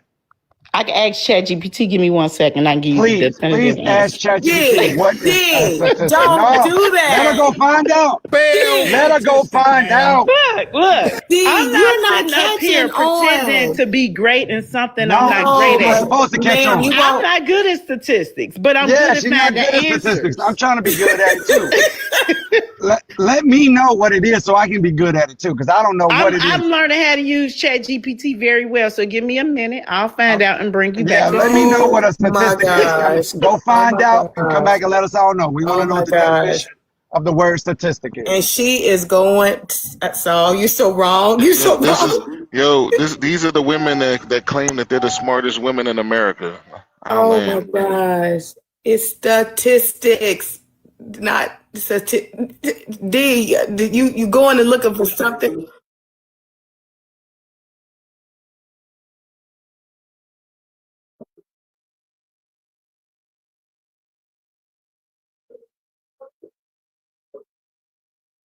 Yes, you did. No, you didn't. Well, maybe I got a retainer in my mouth, so maybe it didn't come out clear, but I know. No. Because I'm moving my retainer around. Oh, you moved it now. Oh my You God. tried semantics, Samato. Run me my $500, you know, man. Wait, she got a floating retainer. Look, run me my money, man. You sit on here and say you can answer I'm ready to give you the money as soon as you give me the statistic. Give me the statistic. and I'll give you the money. Give me the exact question, put it in the chat, and I'm gonna put it in my chat GPT, and you gonna run me my money. Oh my gosh. Oh my God. You know what, ma'am? I want you to go write down the word statistic, and I want you to say it 100 times. So you never say. Listen, I don't have to do all that. I'm a well-established woman. Whether I'm repeating it correct or not. But if you well established, why are you stressing about this $500? We've been on this panel with you trying to get this $500. That don't make no sense. That's why. It ain't got nothing to do with nothing. I just like winning. He put it out there. I want to test this gangster. If he gonna say it, somebody had to do it. He told you you didn't win. He told you you didn't win, and you still trying to get $500. But somebody had to do it. Everybody else was quiet. Who wouldn't want $500? Let me give her that question again. Okay. First of all, there's 5 major categories. Number one. Major categories. Okay. Number one is physical fitness and diet. Okay. Wait. You want me to ask ChatGPT all of this? Oh my gosh. Ma'am, do whatever you need to do. Okay. I don't care how you do it. Jesus. Okay, I'm ready. Physical fitness and diet. Okay. We losing in that. I don't need to ask them that. Okay, I'm glad you're not gonna waste your time. Income to debt ratio. We losing in that. I don't need to ask them that. I got common sense. Child rearing. We losing in that. I don't need to ask them that. Education selection. Now I can't ask them that, but we might be losing a little bit in that area because we choose fields like psychology. 50% of Black women don't even have a degree now. And lastly, investments in retirement. And we losing in that because Black women typically so don't waste your time. Don't pay attention to ChatGPT and go ahead about your day. You know what? I'm gonna figure this out, and I'm gonna come collect my money. Just give me some time. All right. Okay. Just bringing a little humor on the panel. Ignore it. Appreciate it. All right, Paula, sweet Paula, you ready? Yeah, I'm ready. Look, you trying to get the $500 too, Paula? Girl, look, I wouldn't be able to figure it out. Even if it was attainable, it'd be hard. But we did need some humor on this platform. Even though we got a lot going on. So here's what it is, ladies. Look, anybody who structured their life great, whatever, that's great, that's fine. I don't understand why people were doing college and still didn't have a person, because to me, it made it easier. And then the other part is, you know what? Single sucks. I don't know how the other women structuring their lives where it's so fabulous. I know they can travel and go places. It seems like to me that this single thing sucks. It sucks. It sucks. Who wants to be outside in 102-degree heat by themselves? Wondering, if I fall out, somebody gonna find me? No. Who wants to be out somewhere just solo? I don't know why they want to be solo. I don't get it, but it ain't for me to get. But yeah, it sucks. So why not, ladies, find somebody? Why not while you're in college? Be scouting somewhere. You don't have to be at the college campus. It can be somewhere else. Why not scout for your person? But here's the other part. While we up here kicking on the apps, children are watching these apps. So we're kicking and we're having fun with this. But sometimes when y'all get up here, y'all present a certain way that is not good for other people to really follow behind. And it is what it is. And so you may get up here and present a certain way, be laughing and kikiing about it, but there's somebody's kid out here watching this. There's somebody's teenage kid watching this, and they're thinking, oh, well, maybe this is a good way to live. And it's not. It's not. So just bring some clarity to it. That's all I'm asking. Bring clarity to it. And if nothing else, I'm coming from the talk less camp, believe it or not. I think women should talk less. That's where I'm at now. Talk less. Hallelujah. It will prevent a lot of things. You just sit back and watch. You don't have to answer every question. You don't have to answer everything with a fight. You could just talk less, and it's going to alleviate a lot of things. Just keep that in mind next time you have something going on. All right, thank you. Ask a question to all the Black men real quick. Just one quick question. True or false? I'm going to say a statement. True or false? The majority of Black women in America are smart. False. True. No. Just the ladies. Just the ladies. Please.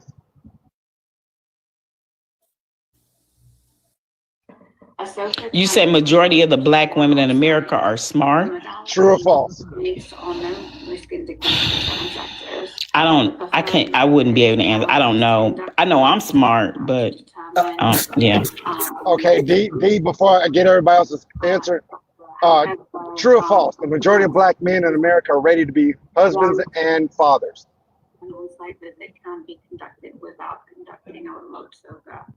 That is an audit. Okay, FDA.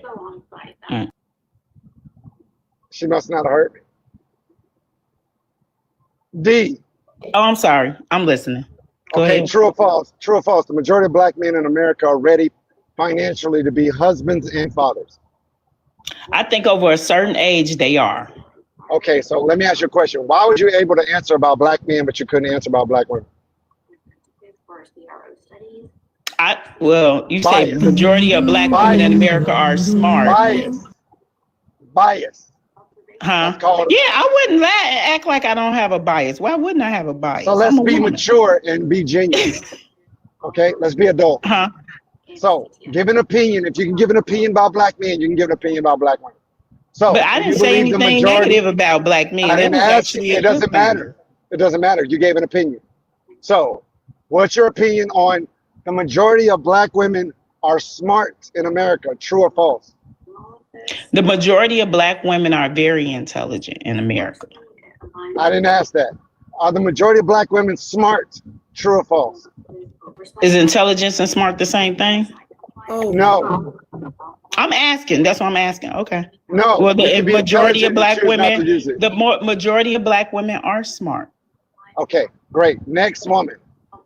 That took a half hour. Sorry about that. I'm multitasking. I told you I'm in a GCP audit. You need to go get a different job. I don't. I'm very good at my job. That's why I make $200K and above. I would doubt it. I'm very good at it. I'm pretty sure it's a computer doing your job. No, I do clinical training. I train doctors on clinical trials for the medicine that you put in your body. Oh, you train them on clinical trials. You just tell them what somebody else found out. I review their medicine before you put it in your body to make sure they following procedures. That's what I do. Okay.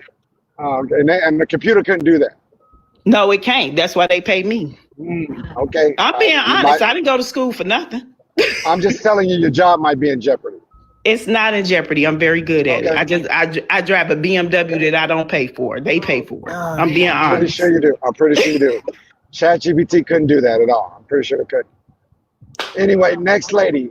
Majority of black women are smart in America. Miss Pam, yes, sir. Miss Pam, are you there? You in your garden? Sweet Paula, you want to answer? They simply average, just average. Because if it was the majority of question. It's a true or false question. You know what? Majority false. All right. Next lady. Majority of black women in America are smart. True or false? Oh, false.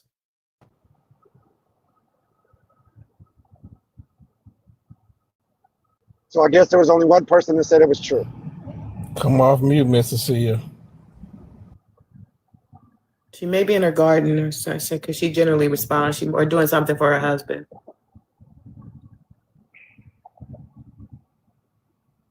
All right, So D, you're the only one that said true.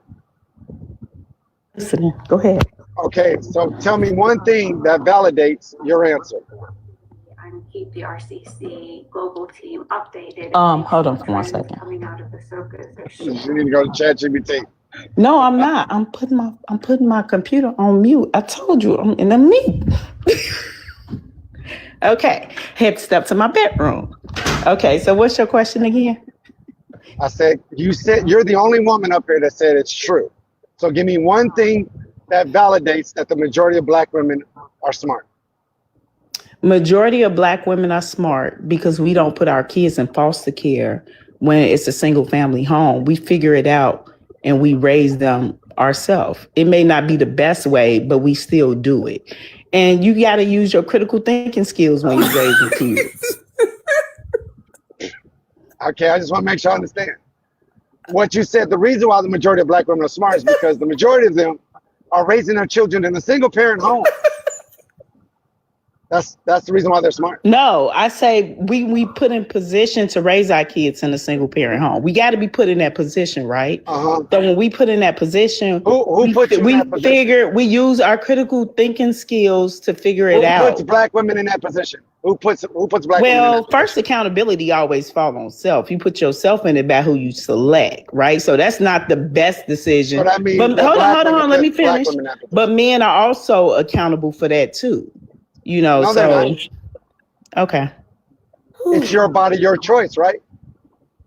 I ain't never said it was my body, my choice. That's what they say. I didn't ask about you. I didn't ask about you. I'm asking about the law.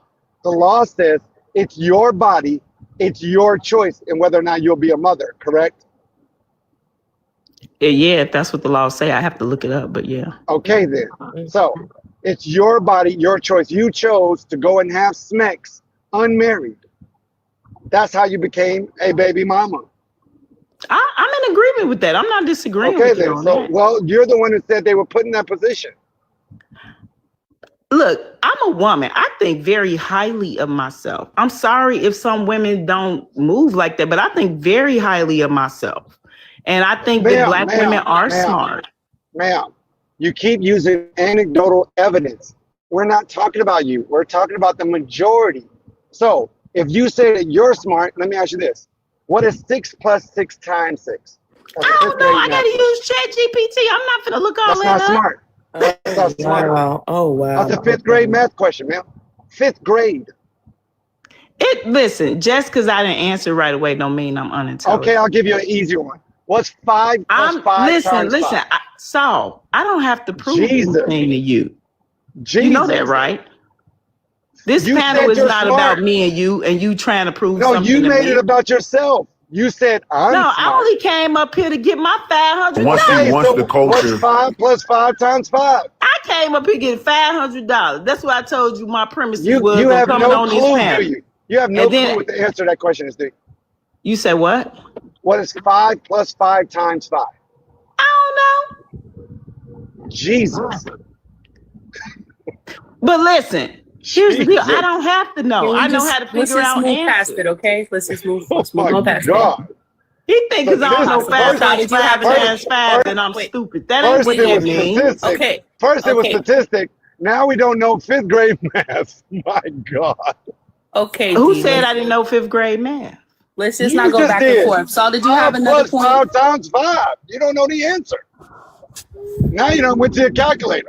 So I didn't even go to the calculator. I said I came up here to get my $500. Don't worry about it. You wouldn't know what to do with it anyway. And so I don't even, and to be honest, I don't take none of you saying personal. Really, I don't. Like I listen to this app because I get gems from it. Right. You should have stayed in the comments, baby. Okay, we're gonna move on. So other point? Oh, no, I done made plenty. That's it. I don't need to make no more. Okay. All right. 6'8". Go ahead.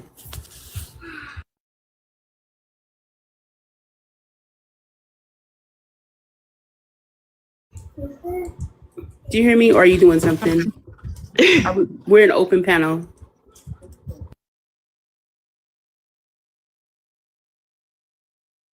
I just want to say that was embarrassing for the last 2 hours. It was been embarrassing.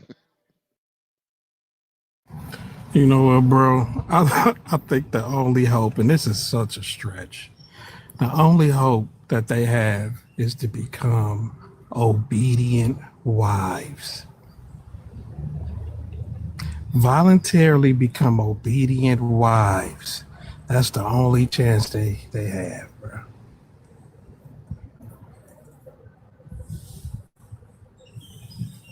Then they will fall under what their husband do, and they will be part of the majority of women who have made a decision that resulted in positive, that have positive results. That's it. It's for them to come under their men's tutelage. That's it. Outside of that, we're done. They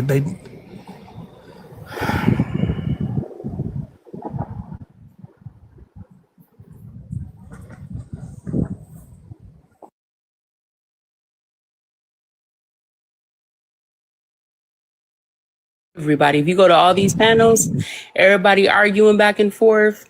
No, it's crazy.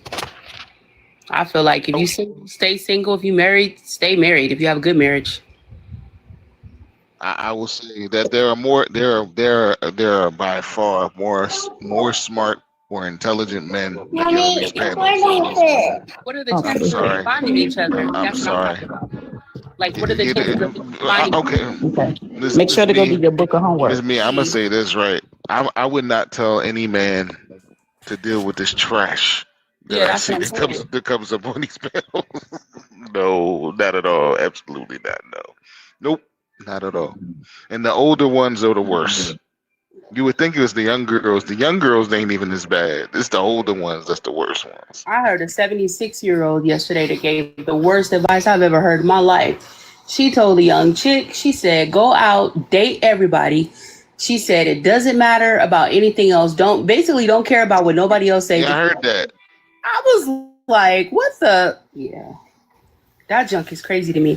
But what I'm saying, Top, is like, what are the chances of two people? I mean, I guess, hold out hope. Oof, there's a lot going on. Anybody else want to have another point on this, on the open panel? Answered the prompt. I just, I can answer the prompt if they want me to. Okay, go right ahead. I don't know. I'm kind of scared and everybody think I'm dumb, but it's, it's okay. But you know what? That don't bother me because I've always been an underdog where people underestimate me. So that's just kind of how I move in life. My family used to call me Chrissy, and I was the only one who. That's just how I move. That's just my personality. Anyway, Chrissy, let me read this. Like the airhead from that TV. Yeah, that's what my family used to call me. But I'm the only one. Your family called you an airhead. But that don't bother me. I would not get on the panel and say that. You know why it don't bother me? Because I'm very successful. It is successful. Can you just answer the prompt, okay? Go ahead. What is that word? What does successful mean? Meaning what is successful? Well, I particularly chose my husband. He chose me as well. I don't have kids outside of marriage. Me and my husband and our circle do extremely well. What does that got to do with the word successful? Mommy. Hold on, Wanda. You can't be in here while I'm having this conversation. Let me put y'all on mute. I got to deal with my daughter first. You goddamn right you do. Another new word. Oh, that was a close one. Successful and statistic. I learned two new words today. Successful and statistic. Jesus. These people got degrees. Oh my God.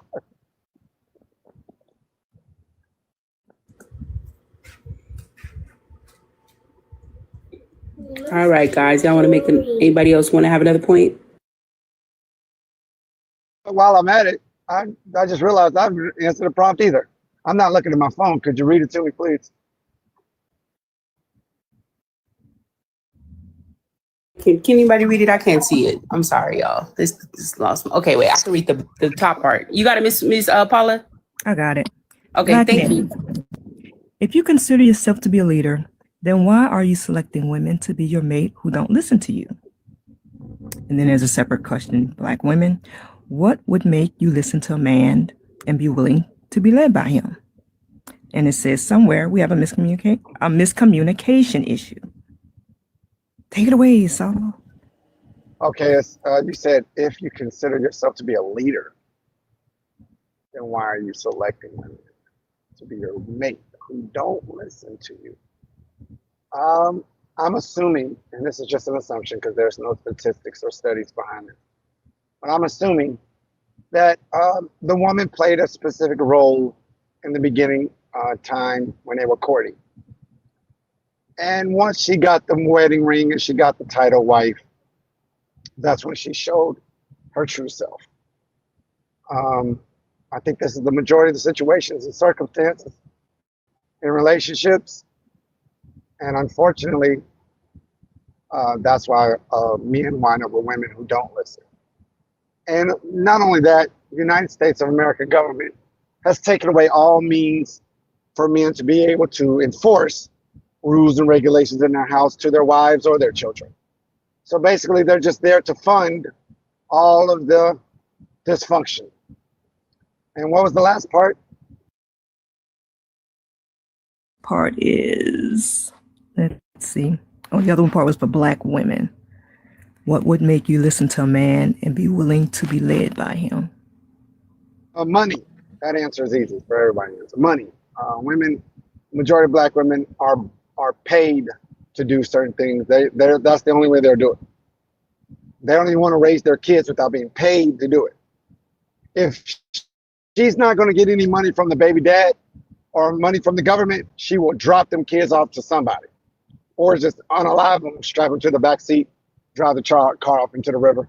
She'll get rid of them one way or another. So everything that the majority of women do is for payment.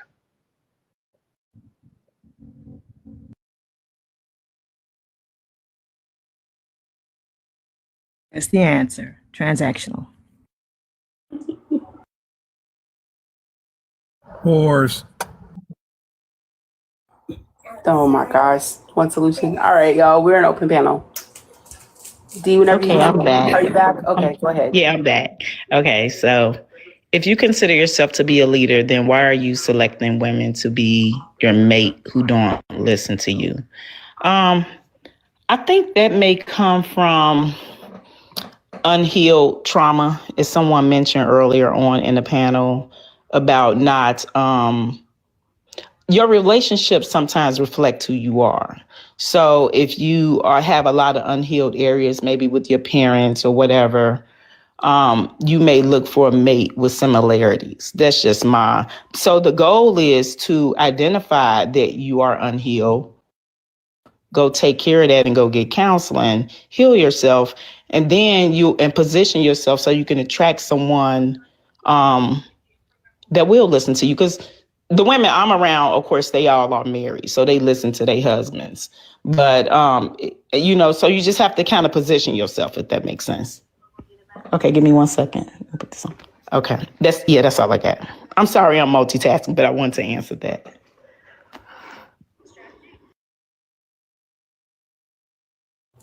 Okay, we back to open panel.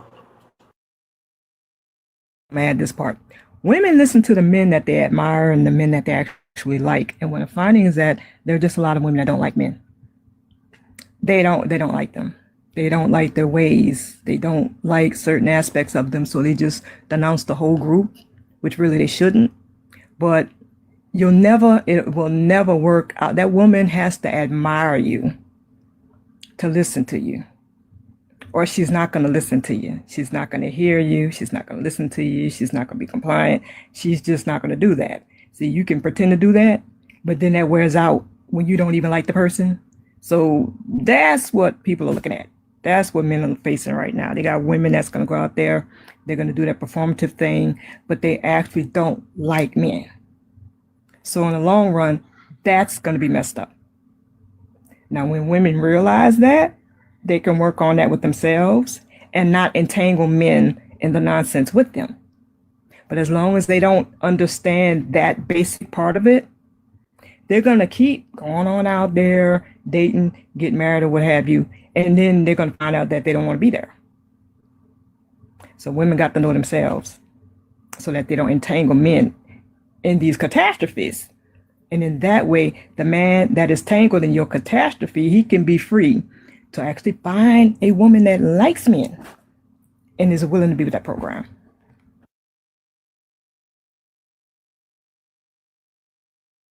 But I think that's the dumbest logic, because if I don't like one solution and he's an authority, what does that got to do with me following orders? Like, it makes no sense at all. I don't have to like a boss to follow what he says and do my job. So liking has nothing to do with it.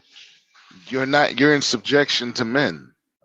Like, I don't understand what the issue. You know what? No, I do understand what the issue is. Continue having your results. I think it's because, number one, you are an adult yourself. And in order for one adult to be able to understand something. You're going to think as an adult thinks. The majority of women don't think as most adults think. They think like children. I am not going to. I can't listen to you because I don't like your tone. That's childish. I didn't hear you because of how you said it. That's childish. I'm not going to follow you because I don't like you. That's childish. I want somebody to pay my bills and take care of me. That's childish. I only going to love you if you do something for me. Childish. Women and gentlemen, you're probably not going to like this, but I got to hold you accountable as well. You are the reason why women act this way. And I'm going to tell you how. Just like we blame women for raising trash little boys and men, you're raising trash daughters. That's right, I said it. Your daughter right now is going to be the same fat corset wearing, raggedy, stinking, nasty woman that the rest of these individuals walk around. Why? Because you're telling your daughter the same bullshit. You're telling her she's a princess and she ain't did shit for nobody. You tell boys, hey, take out the trash for your mother. Cut the grass for your mother. Pump the gas for your mother. Open the door for your mother. Get the groceries out the car for your mother. Be the man around the house when I'm not here for your mother. What do you tell daughters to do for men and boys? Nothing. We're the only community of men that allow our daughters to walk around and be these sloths that just consume and don't do nothing for the family. Don't do nothing for the siblings. Don't do nothing for the elderly. And then all of a sudden we think that they're going to turn into these humanitarian mothers and wives. Fuck no.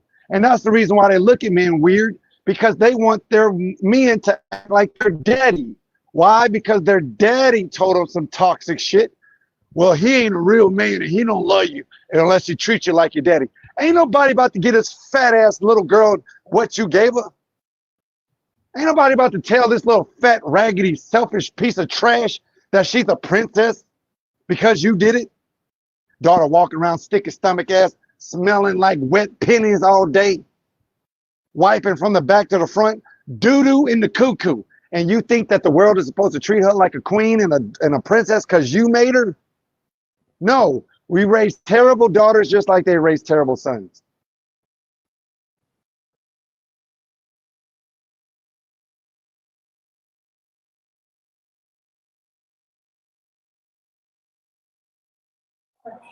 Anybody want to rebut that?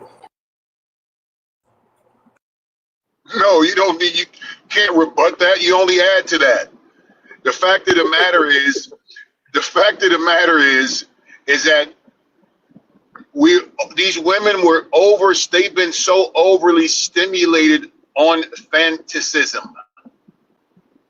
I'm telling you, it is the problem. This is why they're so disillusioned.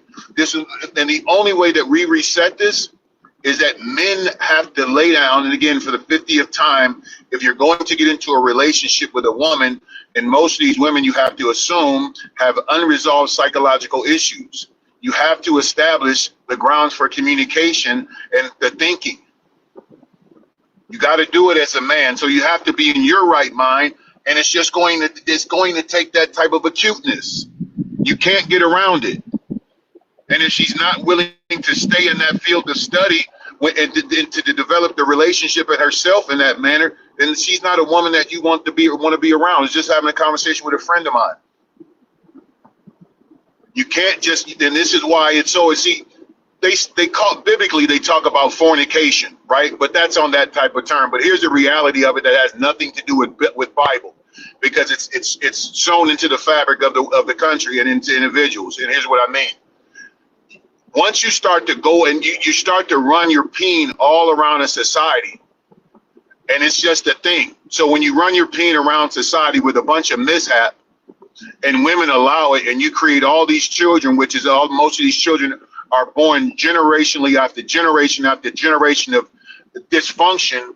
It becomes I encourage people to go read about engrams. Look up what engrams are. See, at a certain point, trauma gets instilled into your DNA. It becomes a physical thing.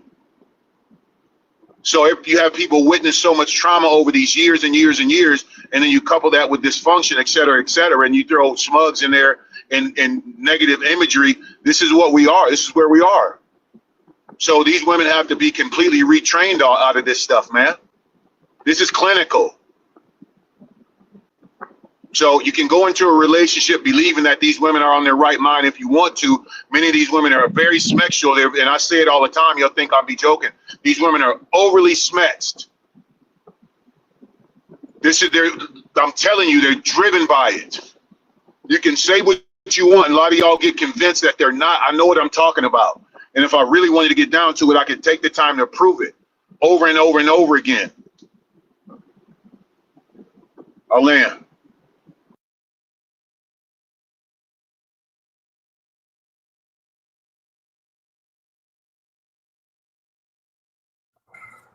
I see. Go ahead, Ms. Paula. Best thing y'all can do as fathers is make sure that you put your daughters around people that show love. That's going to be, whether it's the mom, the wife, the girl, whoever, they got to show them love. That doesn't look like spoiling. What it looks like is nurturing and caring. The second best thing you can do when your daughter is young is give her something to nurture. Give her something to care for. Give her something she has to take care of. If you see where you just don't see that nurturing thing happening, don't assume it's coming down the pipeline. Show her differently. Show her how it's supposed to be done.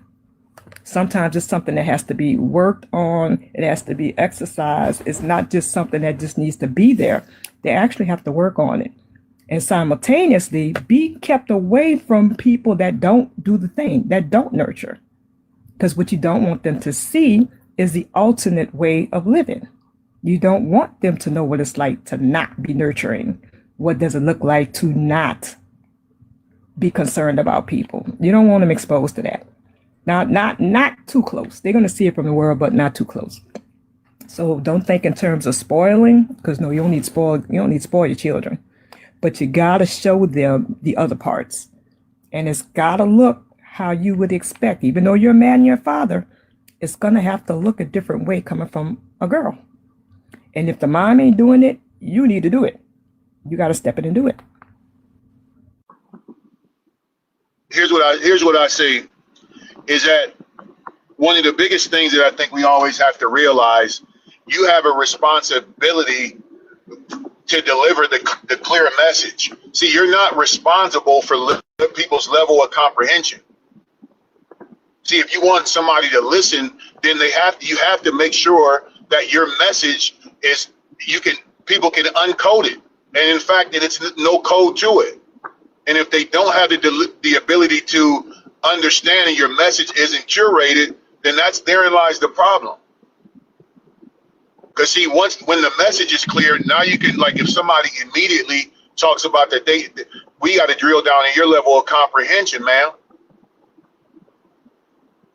That's why it's important we communicate effectively and understand. And one of the most important things is understanding your audience. As men, we got to understand our audience. So if you see that she struggles with the ability to not function without her emotions, well, that's an uphill battle, but you just need to understand that that's what that is. And you have to curate your message appropriately. It's not cowarding out and being a simp and a punk, but my thing of it is I'm always staying focused. I'm focused on the goal. I'm not trying to sit around and argue and prove my point to be right. I got a goal. I'm talking to her about a particular goal. So I'm not going to be focused on the fact that all this other stuff. Yeah, I need to make sure my message is clear too, because now I can hold her accountable when she's acting goofy. Like, what are we talking? Like, we got 5th grade comprehension. I was clear. I land. Sweet Paula, when you say love, do you mean tell them the truth?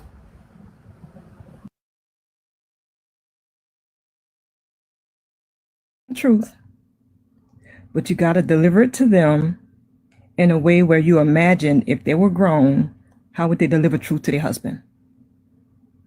It starts very early.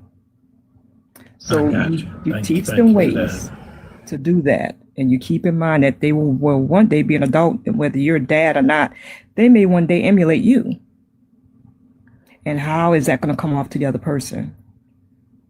So you got to keep that in mind. That's definitely facts. I was raised by my father. Well, my father, you know, he married a great woman who became the example for me as a woman. But my father, you know, my father raised me. And one thing my dad taught me that made it easier for me in life is how to deal with masculine energy, how to be okay with it. You know, people are going to say what they're going to say. You have to, you know, my dad had a very harsh nature, but he had a very loving nature as well. I experienced both sides. I experienced him saying whatever needed to be said, but I also experienced the fact that I know my dad loves me. And even now, to this day, like, I still have a very good relationship with my father. And it helps me, you know, navigate through relationships with other people. Now, I'm not going to say that I'm perfect in navigating, you know, conversation and communication and all that stuff. But for the most part, like, you just don't let junk bother you. Like, you deal with what's necessary, deal with the people that value you. I don't understand what's so hard with that. You deal with the people. If you have a 5th grade education, 6, and I'm talking about just people in general. If you have that, then deal with other people. Get around some people smarter. You know what I'm saying? Challenge to become better. And I think that's what it is. And I think that's what makes it easier get with people that are smarter than you, that challenge you to be better. And then as you become better, then, you know, you just move to the next thing. But I don't know. I don't think it's that hard. I just think we make it more difficult than really what it is. But maybe I'm just a simpleton. I don't know.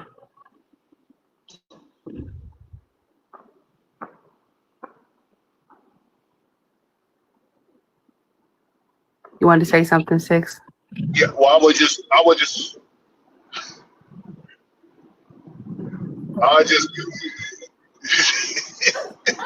No, I'm just saying, things are so simple. Okay.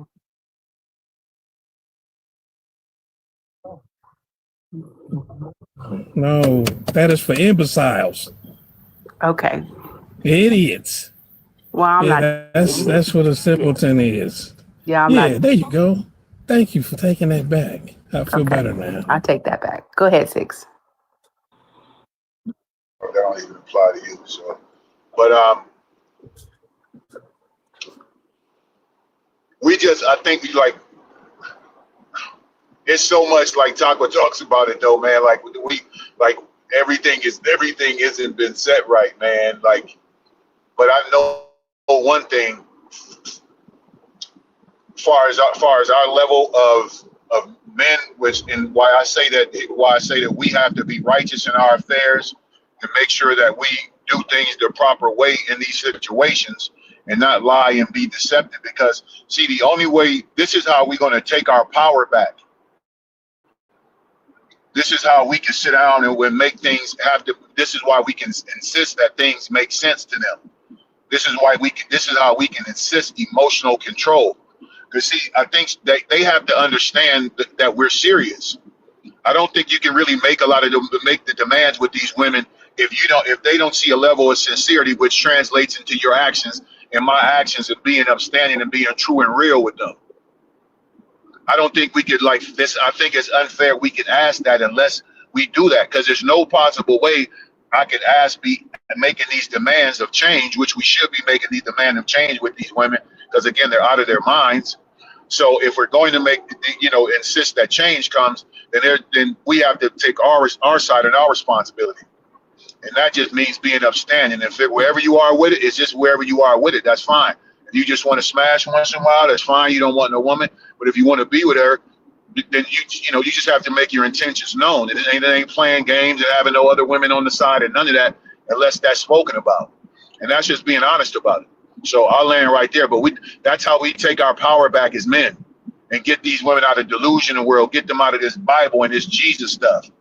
So we can bring them all back down to earth slowly. It's going to take a process, but that's how we're going to bring them back. It's the only way we can bring them back.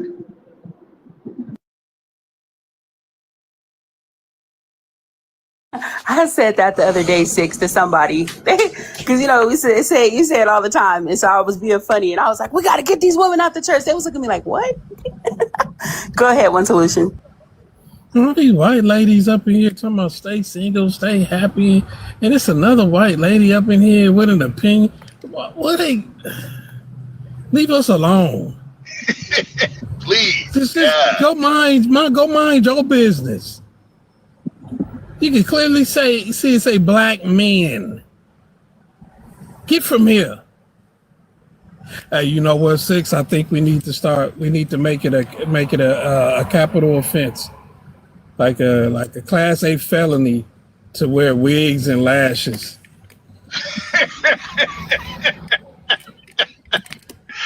Hey, wait, One Solution. Hold on, we gotta make a little bread off it first. All it's look, bruh. All of the Vietnamese and Asians, look, they didn't capitalize a little bit. Let's get a little bit of money first, and then the ratchet ones, let them keep being that. Let them stay there for a while. We can't do it, bro. We're in a critical state, bro. I know. I'm not trying to save them, bro. I'm telling you. Look, listen. I'm not one. Look, I'm beyond that. I'm like, feed them to the wolves, bro. At this point, I'm good with that. The ones that like ain't worth it, so feed them to the wolves, please. Give them let them have the white dudes. Look, if we got rid of all the wigs and the lashes, the ones that can't live without it, they gonna crash out. They gonna ruin themselves. The ones who was just cosplaying, you know, the butterfly and the flying cockroach costume, they gonna be all right. They gonna go back to being their normal selves. But it's the flying cockroaches in the butterfly costumes is the ones that's gonna crash out because they can't hide that shit no more. Them antennas, they ain't gonna be able to hide them antennas and them other 6 legs or whatever the fuck the roaches got. Yeah. Oh, that's real talk, bro. I'm telling you, when I realized that, when I listen around, I look around, man. You know, TV, media, One Solution. You at the store, man. These, you know, whatever it is, bro. I realize it. It really. I'm like, man, it's over. Like, there's no coming back from this. Because if there was something that we could look at, One Solution, to be like this is a mechanism to get these women back on track. I'll be like, okay, it's coming. It's down the pipe. Like, things are starting to right itself. Bruh, there's nothing on the radar. Zero. There's nothing on the radar why it's coming back from this. We'll go through wig withdrawal. They're gonna have delirium tremors. They're gonna be out here shaking it. You know, their lips gonna start twitching. Their eyes gonna have a blinking disorder and shit because they lashes ain't on. You know, they gonna look like fiends. Are y'all done yet? Y'all say the same thing every day. Are y'all done yet? So I got a question that I've been asking for months, and not one man has answered it on this panel. Oh, Indigo, what is it? In fact, y'all always deflect it. So the question is, if a shepherd is responsible for his sheep and the sheep gets loose and run everywhere, what does the shepherd do? Whip the sheep back into order. No, he just simply goes at the sheep that's attainable. And some of them is going to run all the way off. I ain't got time to be chasing them. So I'm going to go find hold on one second. But the sheep that's immediate, I'm going to go get them. Because there's a level, I'm going to only assume there's a level of docility to them. Yeah, I'm going to go right at them. Go ahead. So may I ask, how did the shepherd dogs after them and turn them into dogs? And turn them into dog shit. The sheepdogs, I got you. Okay, so if the sheep did get loose and run amok, whose fault was that to begin with? It's not the shepherd's fault. They're like, I'm laughing my ass off. I'm done with the question. No, listen. Hold on. Listen. Hold on. I'm gonna come on. Let me just prove my point. Look, we can only be accountable up until y'all are hard headed. But hold on, One Solution. That's not even a logical question. Like, if sheep are in the pasture Like, I don't have sheep. I'm not holding sheep under my freaking arms. What are you talking about? I don't have sheep on a leash. It's not even a logical question. You can't even, what are you talking about? Sheep are in a pasture. They roam by themselves. Again, And women is not on a leash either, sir. So exactly. It's So called I'm not going to try leadership. to. It's called leadership, Listen. and it's going over y'all head. Y'all think if everything, not if the leadership. kingdom falls down, it's the king's fault. This is common Of fucking course sense, it is. bro. You use the analogy, Indigo. You don't understand that what you said was, it's not even, you can't even connect that, because we don't have sheep. If you're using that animal, or any animal for that matter, unless it's a dog Make or it simple a cat. for y'all Hold on head, one but I second. see That's it's going very over simple. it. No. You don't gotta have accountability. It is what it is. Have you ever heard me gotta not have worry about it. My accountability? question was This is answered. something that's Actually, not for you. It's not for you to even get an answer. That's not a question you should ask. That's not your lane. I don't think you really realize what you asked us. She didn't. Let me tell you. really Let me can't tell say you. nothing, really, bro. All right. Let me say this to the subject matter. We are in a fight for our existence right now. This y'all is want to do is really. beat up the sheep instead of figure out how to fix y'all crown and run y'all kingdom. I'm tired of hearing these weak ass excuses, man. Do something about it. Okay, I would just want to speak to this. You done, Indigo? I want to speak to the subject matter. We are in a fight for our existence.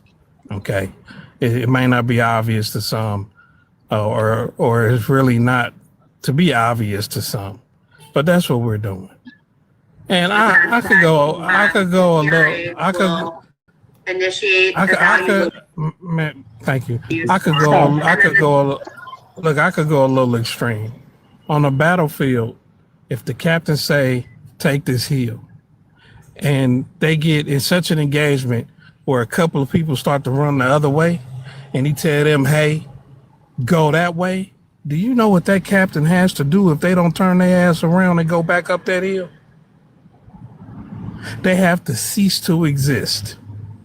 He has to put them down as an example for the other ones not to do. We train, we tell y'all, we tell our people, hey, we got to do this or we're going to go extinct. And if they decide to not do it, do you know what we as leaders are supposed to do to them? And are we ready to see that kind of stuff in the street? Are we ready for that? What you see right now, what you see right now when you go in between places? I about hanging out there. What do you see? Man, you know, if it wasn't for social media, I wouldn't see it as often. But as a medic, I saw it just about all the time. I was the one that had to come and try to bring them back from being unalived. So I seen it. It's happening out there. And I continue, and I'm telling you, boy, if I wasn't a medic, I wouldn't be having these conversations with y'all. But because I experienced that, I'm on here saying what I say. We got to stop with the foolishness, the debauchery, the reprobate mentality. Because it is a layer out here that a lot of y'all don't experience. We are getting put down out here, and these motherfuckers go home and sleep good at night. Did you know the one that choked Eric Gardner out, he got a promotion? The one that pew Tanya Goins in her house, in her bathroom, naked, he got a promotion. These motherfuckers are getting promotions for putting us down. Y'all women, then y'all is them. So, I mean, what you bringing all that up for? We don't want that to happen to our women, so we try to give them instructions, but they don't listen. And there's individuals out here that's paid to put them down when they don't listen to them. So we want them to listen to us because we are responsible for correcting, and y'all continue to live. They aren't. Well, I'm going to tell you what don't help. Getting on a white tee control panel and bashing your counterparts, that don't help at all. But y'all continue to do as y'all do. I'm telling this to the men and the women. If y'all continue to bash one another, That's all they want. They're going to keep making sure your page stay open. They're going to keep making sure you get views because this is what the YT want. Indigo. So keep feeding Hey, them what Indigo, they want because y'all working with the enemy and I don't deal with fools. Are we bashing over here? I laughed Oh, at me, apparently so I we would was. say yeah. Hold on one. Yeah, but hold on. Apparently we've been bashing. See, this is the thing, though. It's interesting. That's tough, man. See, that's tough to listen to because she been coming. She been coming over here. You see, and it came out right now. She been over here rocking with this and engaging. I like Indigo, but that was tough to listen to because she's over here and she engages on the regular, son. You hear me? Yeah. That's man. If usually it comes out in different kind of ways with people, man. Like it's deep though. That's why I say a lot of us, man, she's scared. It's just coming Yeah, out so y'all the way. bashing Is it? Hold on, D. See, she's scared. I could hear that too. And this is just and it's coming out and it sounds like anger when it's not anger. Right. It's fear. I Okay. agree with you. Now I'm gonna tell us. Listen, 68 people.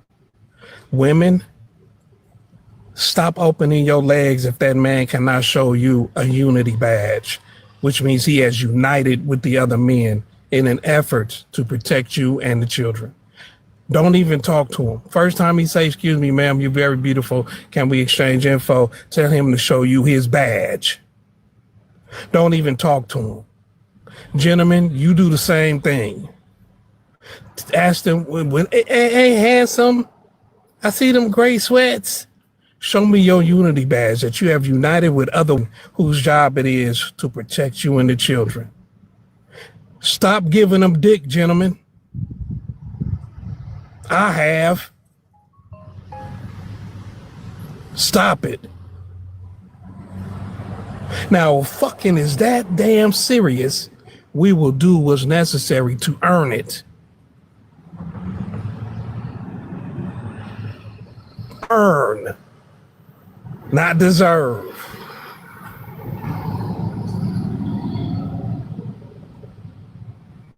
Just stop immediately, right now.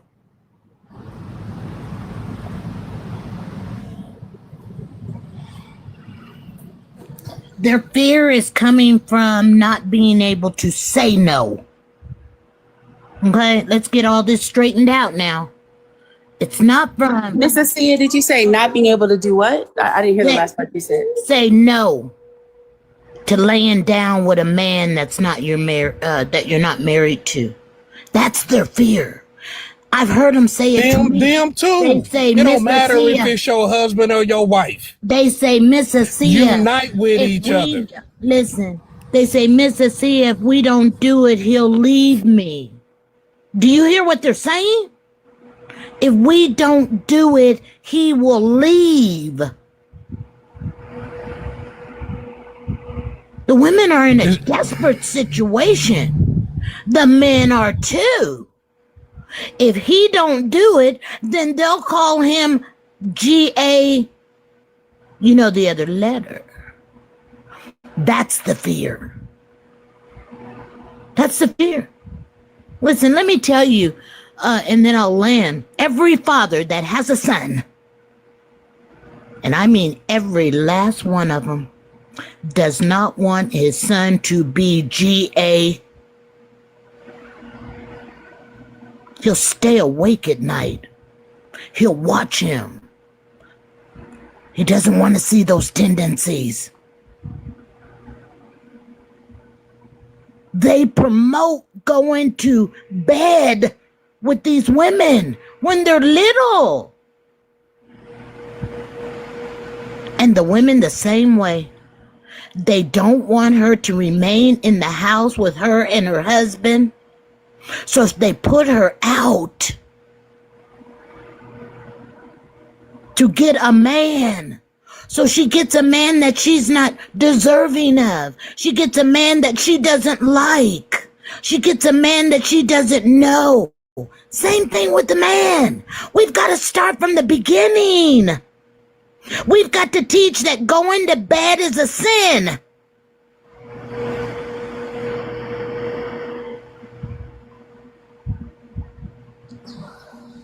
This is what they fear. I didn't have that fear because I knew I wasn't going to do it. See? But those other girls want to be chosen.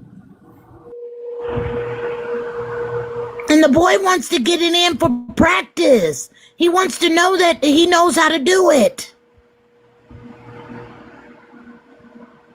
Who's teaching this stuff? Is the daddy teaching the son how to get it in? No, of course not. See, we got to start from the very beginning.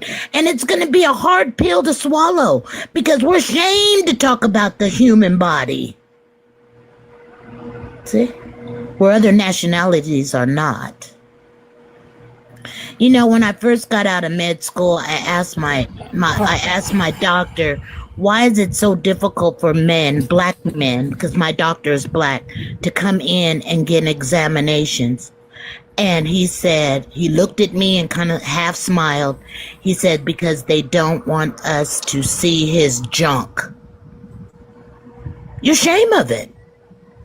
You're ashamed of someone else seeing it.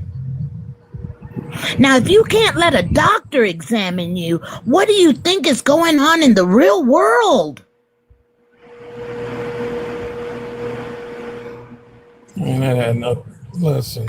Oh, it does. That's where it starts. I don't know why. It was no conditions on what I said. I don't care if you're married or not.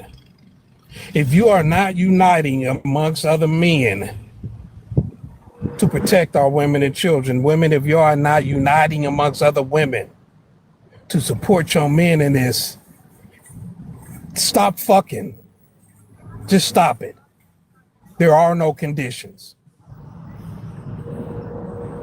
They don't understand what you say when you say protect our women. Men know what protection is. No, they don't. Men know what No, they protection don't. is. No, they don't. See what I'm saying? Why am I getting put? See, we're only accountable until y'all are hard-headed. Explain it. Please explain it. Don't make me cry. They don't know what protection means. Okay, Miss. Go ahead Let and him cry. land, okay? You might need to. You might need to cry. Go ahead and finish. Go ahead, one. Protection is the prevention of harm. Protection is the prevention of harm coming to our women and children. Men know exactly how this world works. This society does not pull punches when it comes to us. So we know what will happen to you if you don't move right out here. So we give you instructions to reduce or keep said harm from coming to you. That is us protecting you. Now, when that protection fails due to inappropriate behavior, then we have to come rescue you. But to protect you, we need you to listen to us. That's what we need you to do. It doesn't involve you not being happy. It doesn't involve you not having any love. It doesn't involve any of that. Just listen to us. We don't hate you because we don't want you at the club. We don't hate you because of that.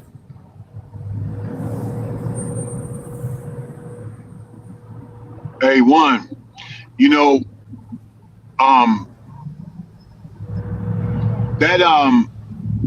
her response, in my humble opinion, like I said, I rock with Indigo. She's solid sister, but her response,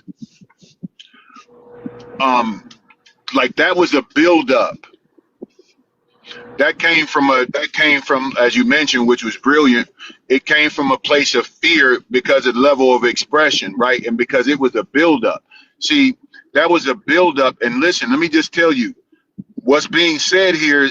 That's why I said you can't take you can't diminish it. It's an important work being done here. It's to some degree it's an exorcism, and in the truest sense of the word. But at the end of the day, what you're talking about, man, is like there's a lot of women that are taking this in. Like we're forced because here's the thing.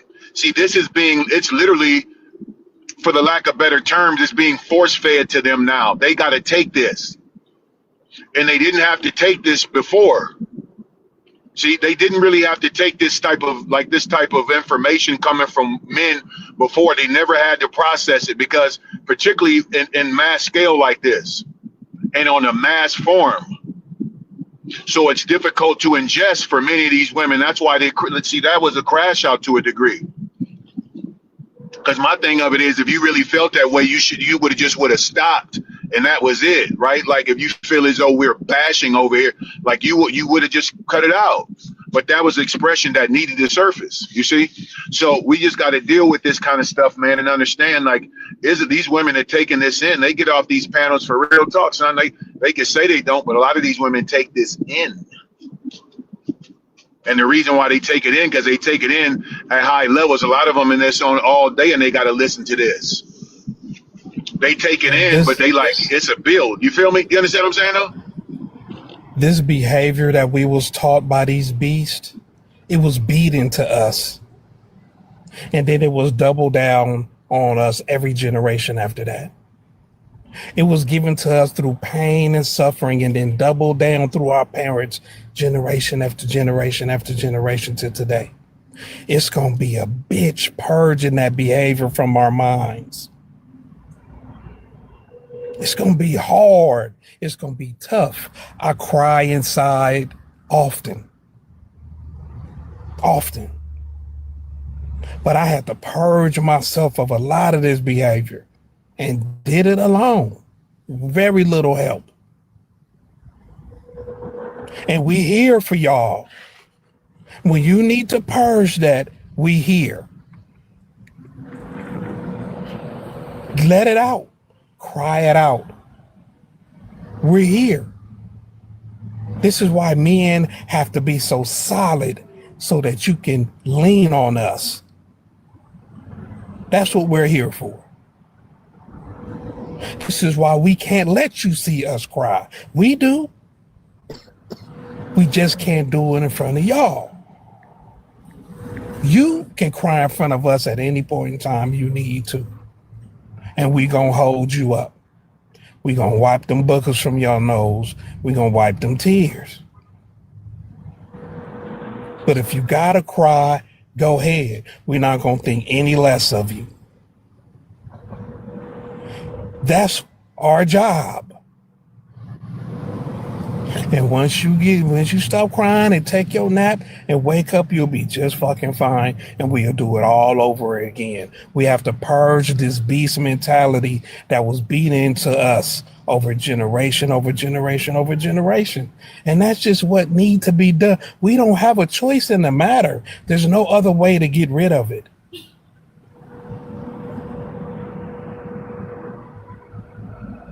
One last point. What's up? You know, when I actually started to wake up and get an understanding and have a knowledge of self, as I was going through that process, sir, I remember I had to pray and had to get the image of a white God and a white Jesus out of my mind. I literally, because my mama and that image was so ingrained and was ingrained to us in society as a collective, and that's such a powerful image. And of course, I was raised like that, right? The vast majority of our raised to see that image, you know, a la Good Times, right? When Michael put the black Jesus on the wall. See, listen, I had to pray that I had to disassociate that when it came to my idea of God and Jesus. When as I think I did that probably maybe about 20 plus years ago.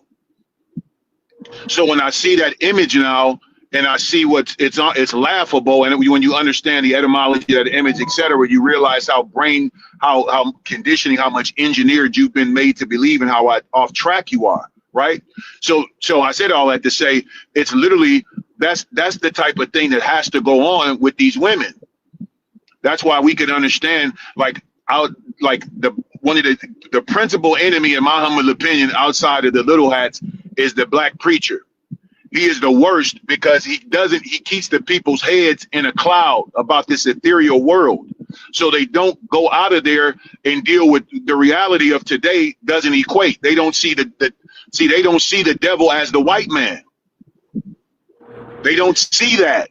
They see this mystical creature. Oh, I don't believe that somebody could be the white man, the devil. Who has given you all the hell you could possibly imagine? Who has done the most heinous things that you can possibly, the most low down things you can possibly imagine on the history of the planet Earth? You can see what's so interesting on last point. See that mystical devil, it don't even hail in comparison. See the mystical devil, he's just a mystical thing. There's no effect real. You see? But the real devil hangs you on trees, but they don't associate that with that because it's all based in fantasy. See, this is all a psychological game, brother. It's been a cold game. But our women deal with this at a large level. And I say it, y'all laugh, but you got to get these women out of these Bibles and out of these churches. They've been it's installed in their brain. See, this is idealism. This is fantasy. So when you're trying to get them back to reality, they can't cope.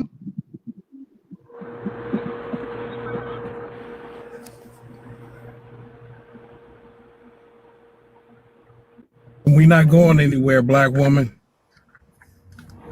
We're not going anywhere. And your ass ain't going anywhere either. They not like us. They don't know how we work.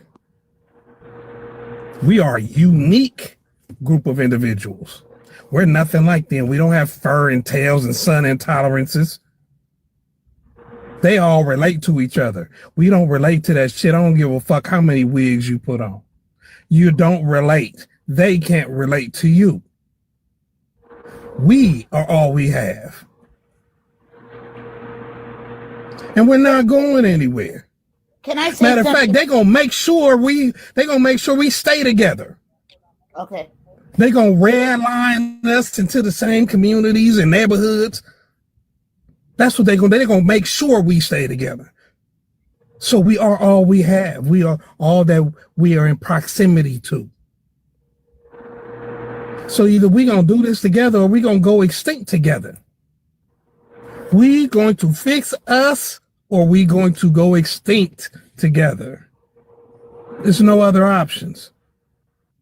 It's been done before. This is why we don't see any more Tasmanians. This is why we don't see any more Incans, Mayans, Olmecs. Because they ass couldn't get it together with each other, so they went extinct.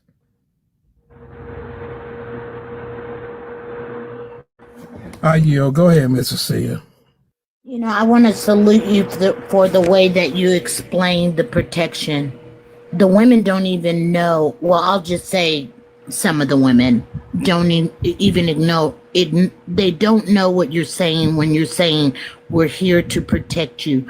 And you illustrated that and spoke that well. I just want to tell you that was very, very well spoken. And I land.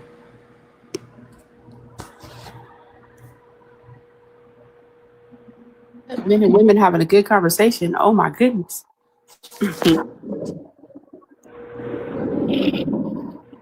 Women are gonna have good conversation. It looks dire, but yeah, they got men and women that's gonna get together and have very good conversation. I will say that about the men over here. I will say that for the most part, the men who come here on a everyday basis and are the core group, we have a really good set of men here, like for real, like how they conversate, how they talk, how they express. Now they can get crazy sometimes, but for the most part, they do say stuff and where you can digest it, even if they have to break it down a little bit. And I know that's kind of frustrating, but I don't know. I appreciate y'all. Y'all get on my nerves sometimes, but I do appreciate y'all. Welcome in, Mr. Killiayo. Yeah, I appreciate me too. What's up? Did I say the wrong? Is your name? What's your name? That's it, man. Yeah, yo. It's just straight up, yeah, yo. Oh, okay. You want to address the prompt? A word too. Let me see. It said, if you consider yourself to be a leader, then why are the selecting women to be your mate who don't listen to you? Yeah. When I was younger, I got married with this shorty, and she was 2 years older than me, and I was manipulated because I didn't understand. I have a question. I got a question Okay. before you continue. How long did you read the room before you came up on the panel? I read the prompt. So you didn't hear any discussion before that? Mm-mm. Are you black? I'm Congolese and Dominican. It's up to you. All right, thank you, sir. It's up for you to decide. All right, thank you, sir. Please continue. Go ahead, Corbin. Thank you, One Solution. Am I unmuted? I'm unmuted. Can you hear me?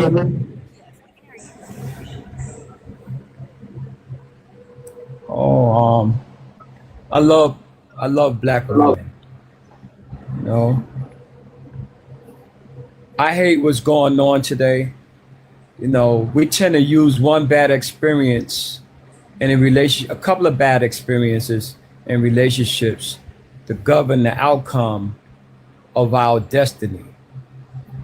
And it's hard, it's not easy. Like I said, I love my sisters.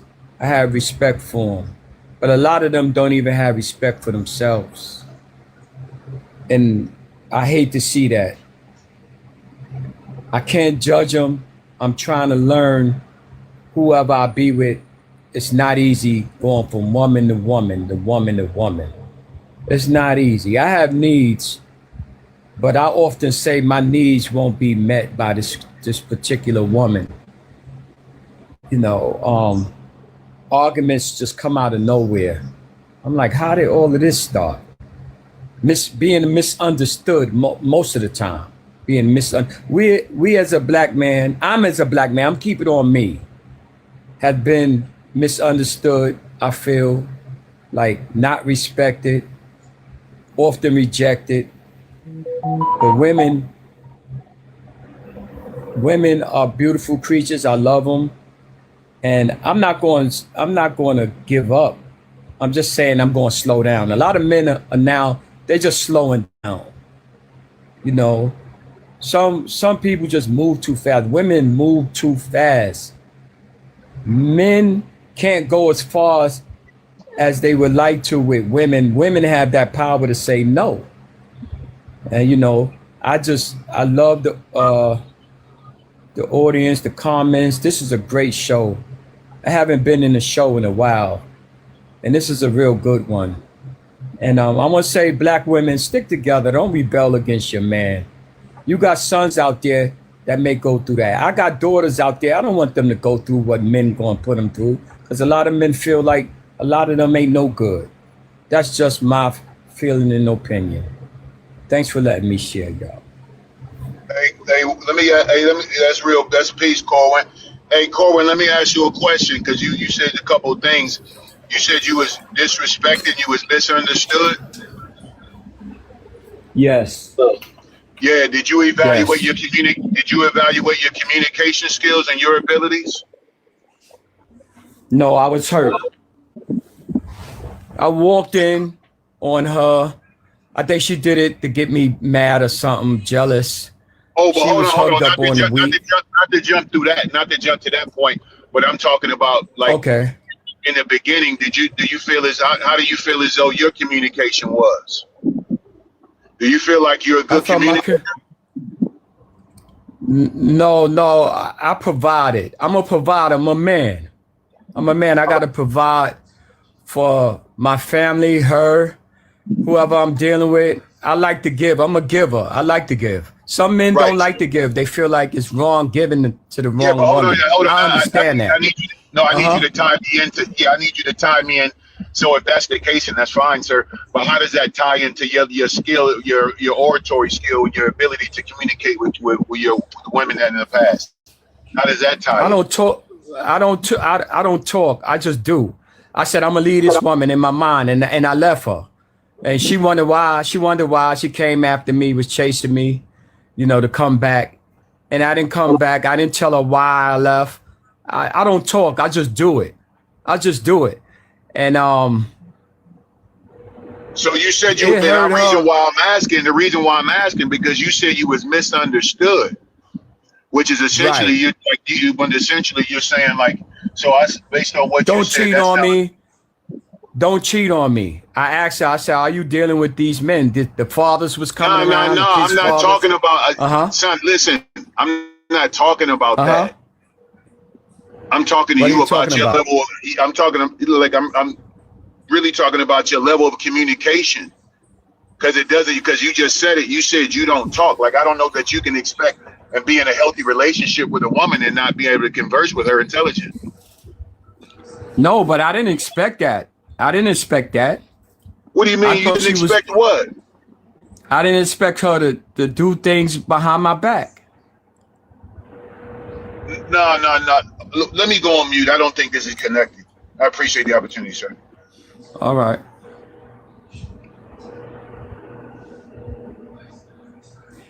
It's open panel. It's all about saying, I don't believe in hurting people. I know it happens, but when I hear things and people do things, and then other people like you were leading into, right? That's just a whole messed up situation. But it still begs to differ. I know she went wrong somewhere, but what else went wrong? But for her to go to the length, and you know what, I got a thing about bringing people in somebody's house, much less to do what I think you would get ready to say she did. I got a big thing about that. So I'm just wondering what else went wrong prior to that date. I don't know. It could have been a lot going on with them. I didn't know, and I wasn't told, so I didn't speak on it. I don't know what I didn't see, but I just had a feeling. And somebody came up and told me, said, "You with that crazy lady?" I was like, "What?" They called, people that know her. I don't know if the guy was telling me that because he wanted her or what, but I was getting a lot of, I was seeing a lot, and then he started hearing things. So I said, I'm not going to stay there with her and be played. I'm not going to get played. That's all I'm saying, but,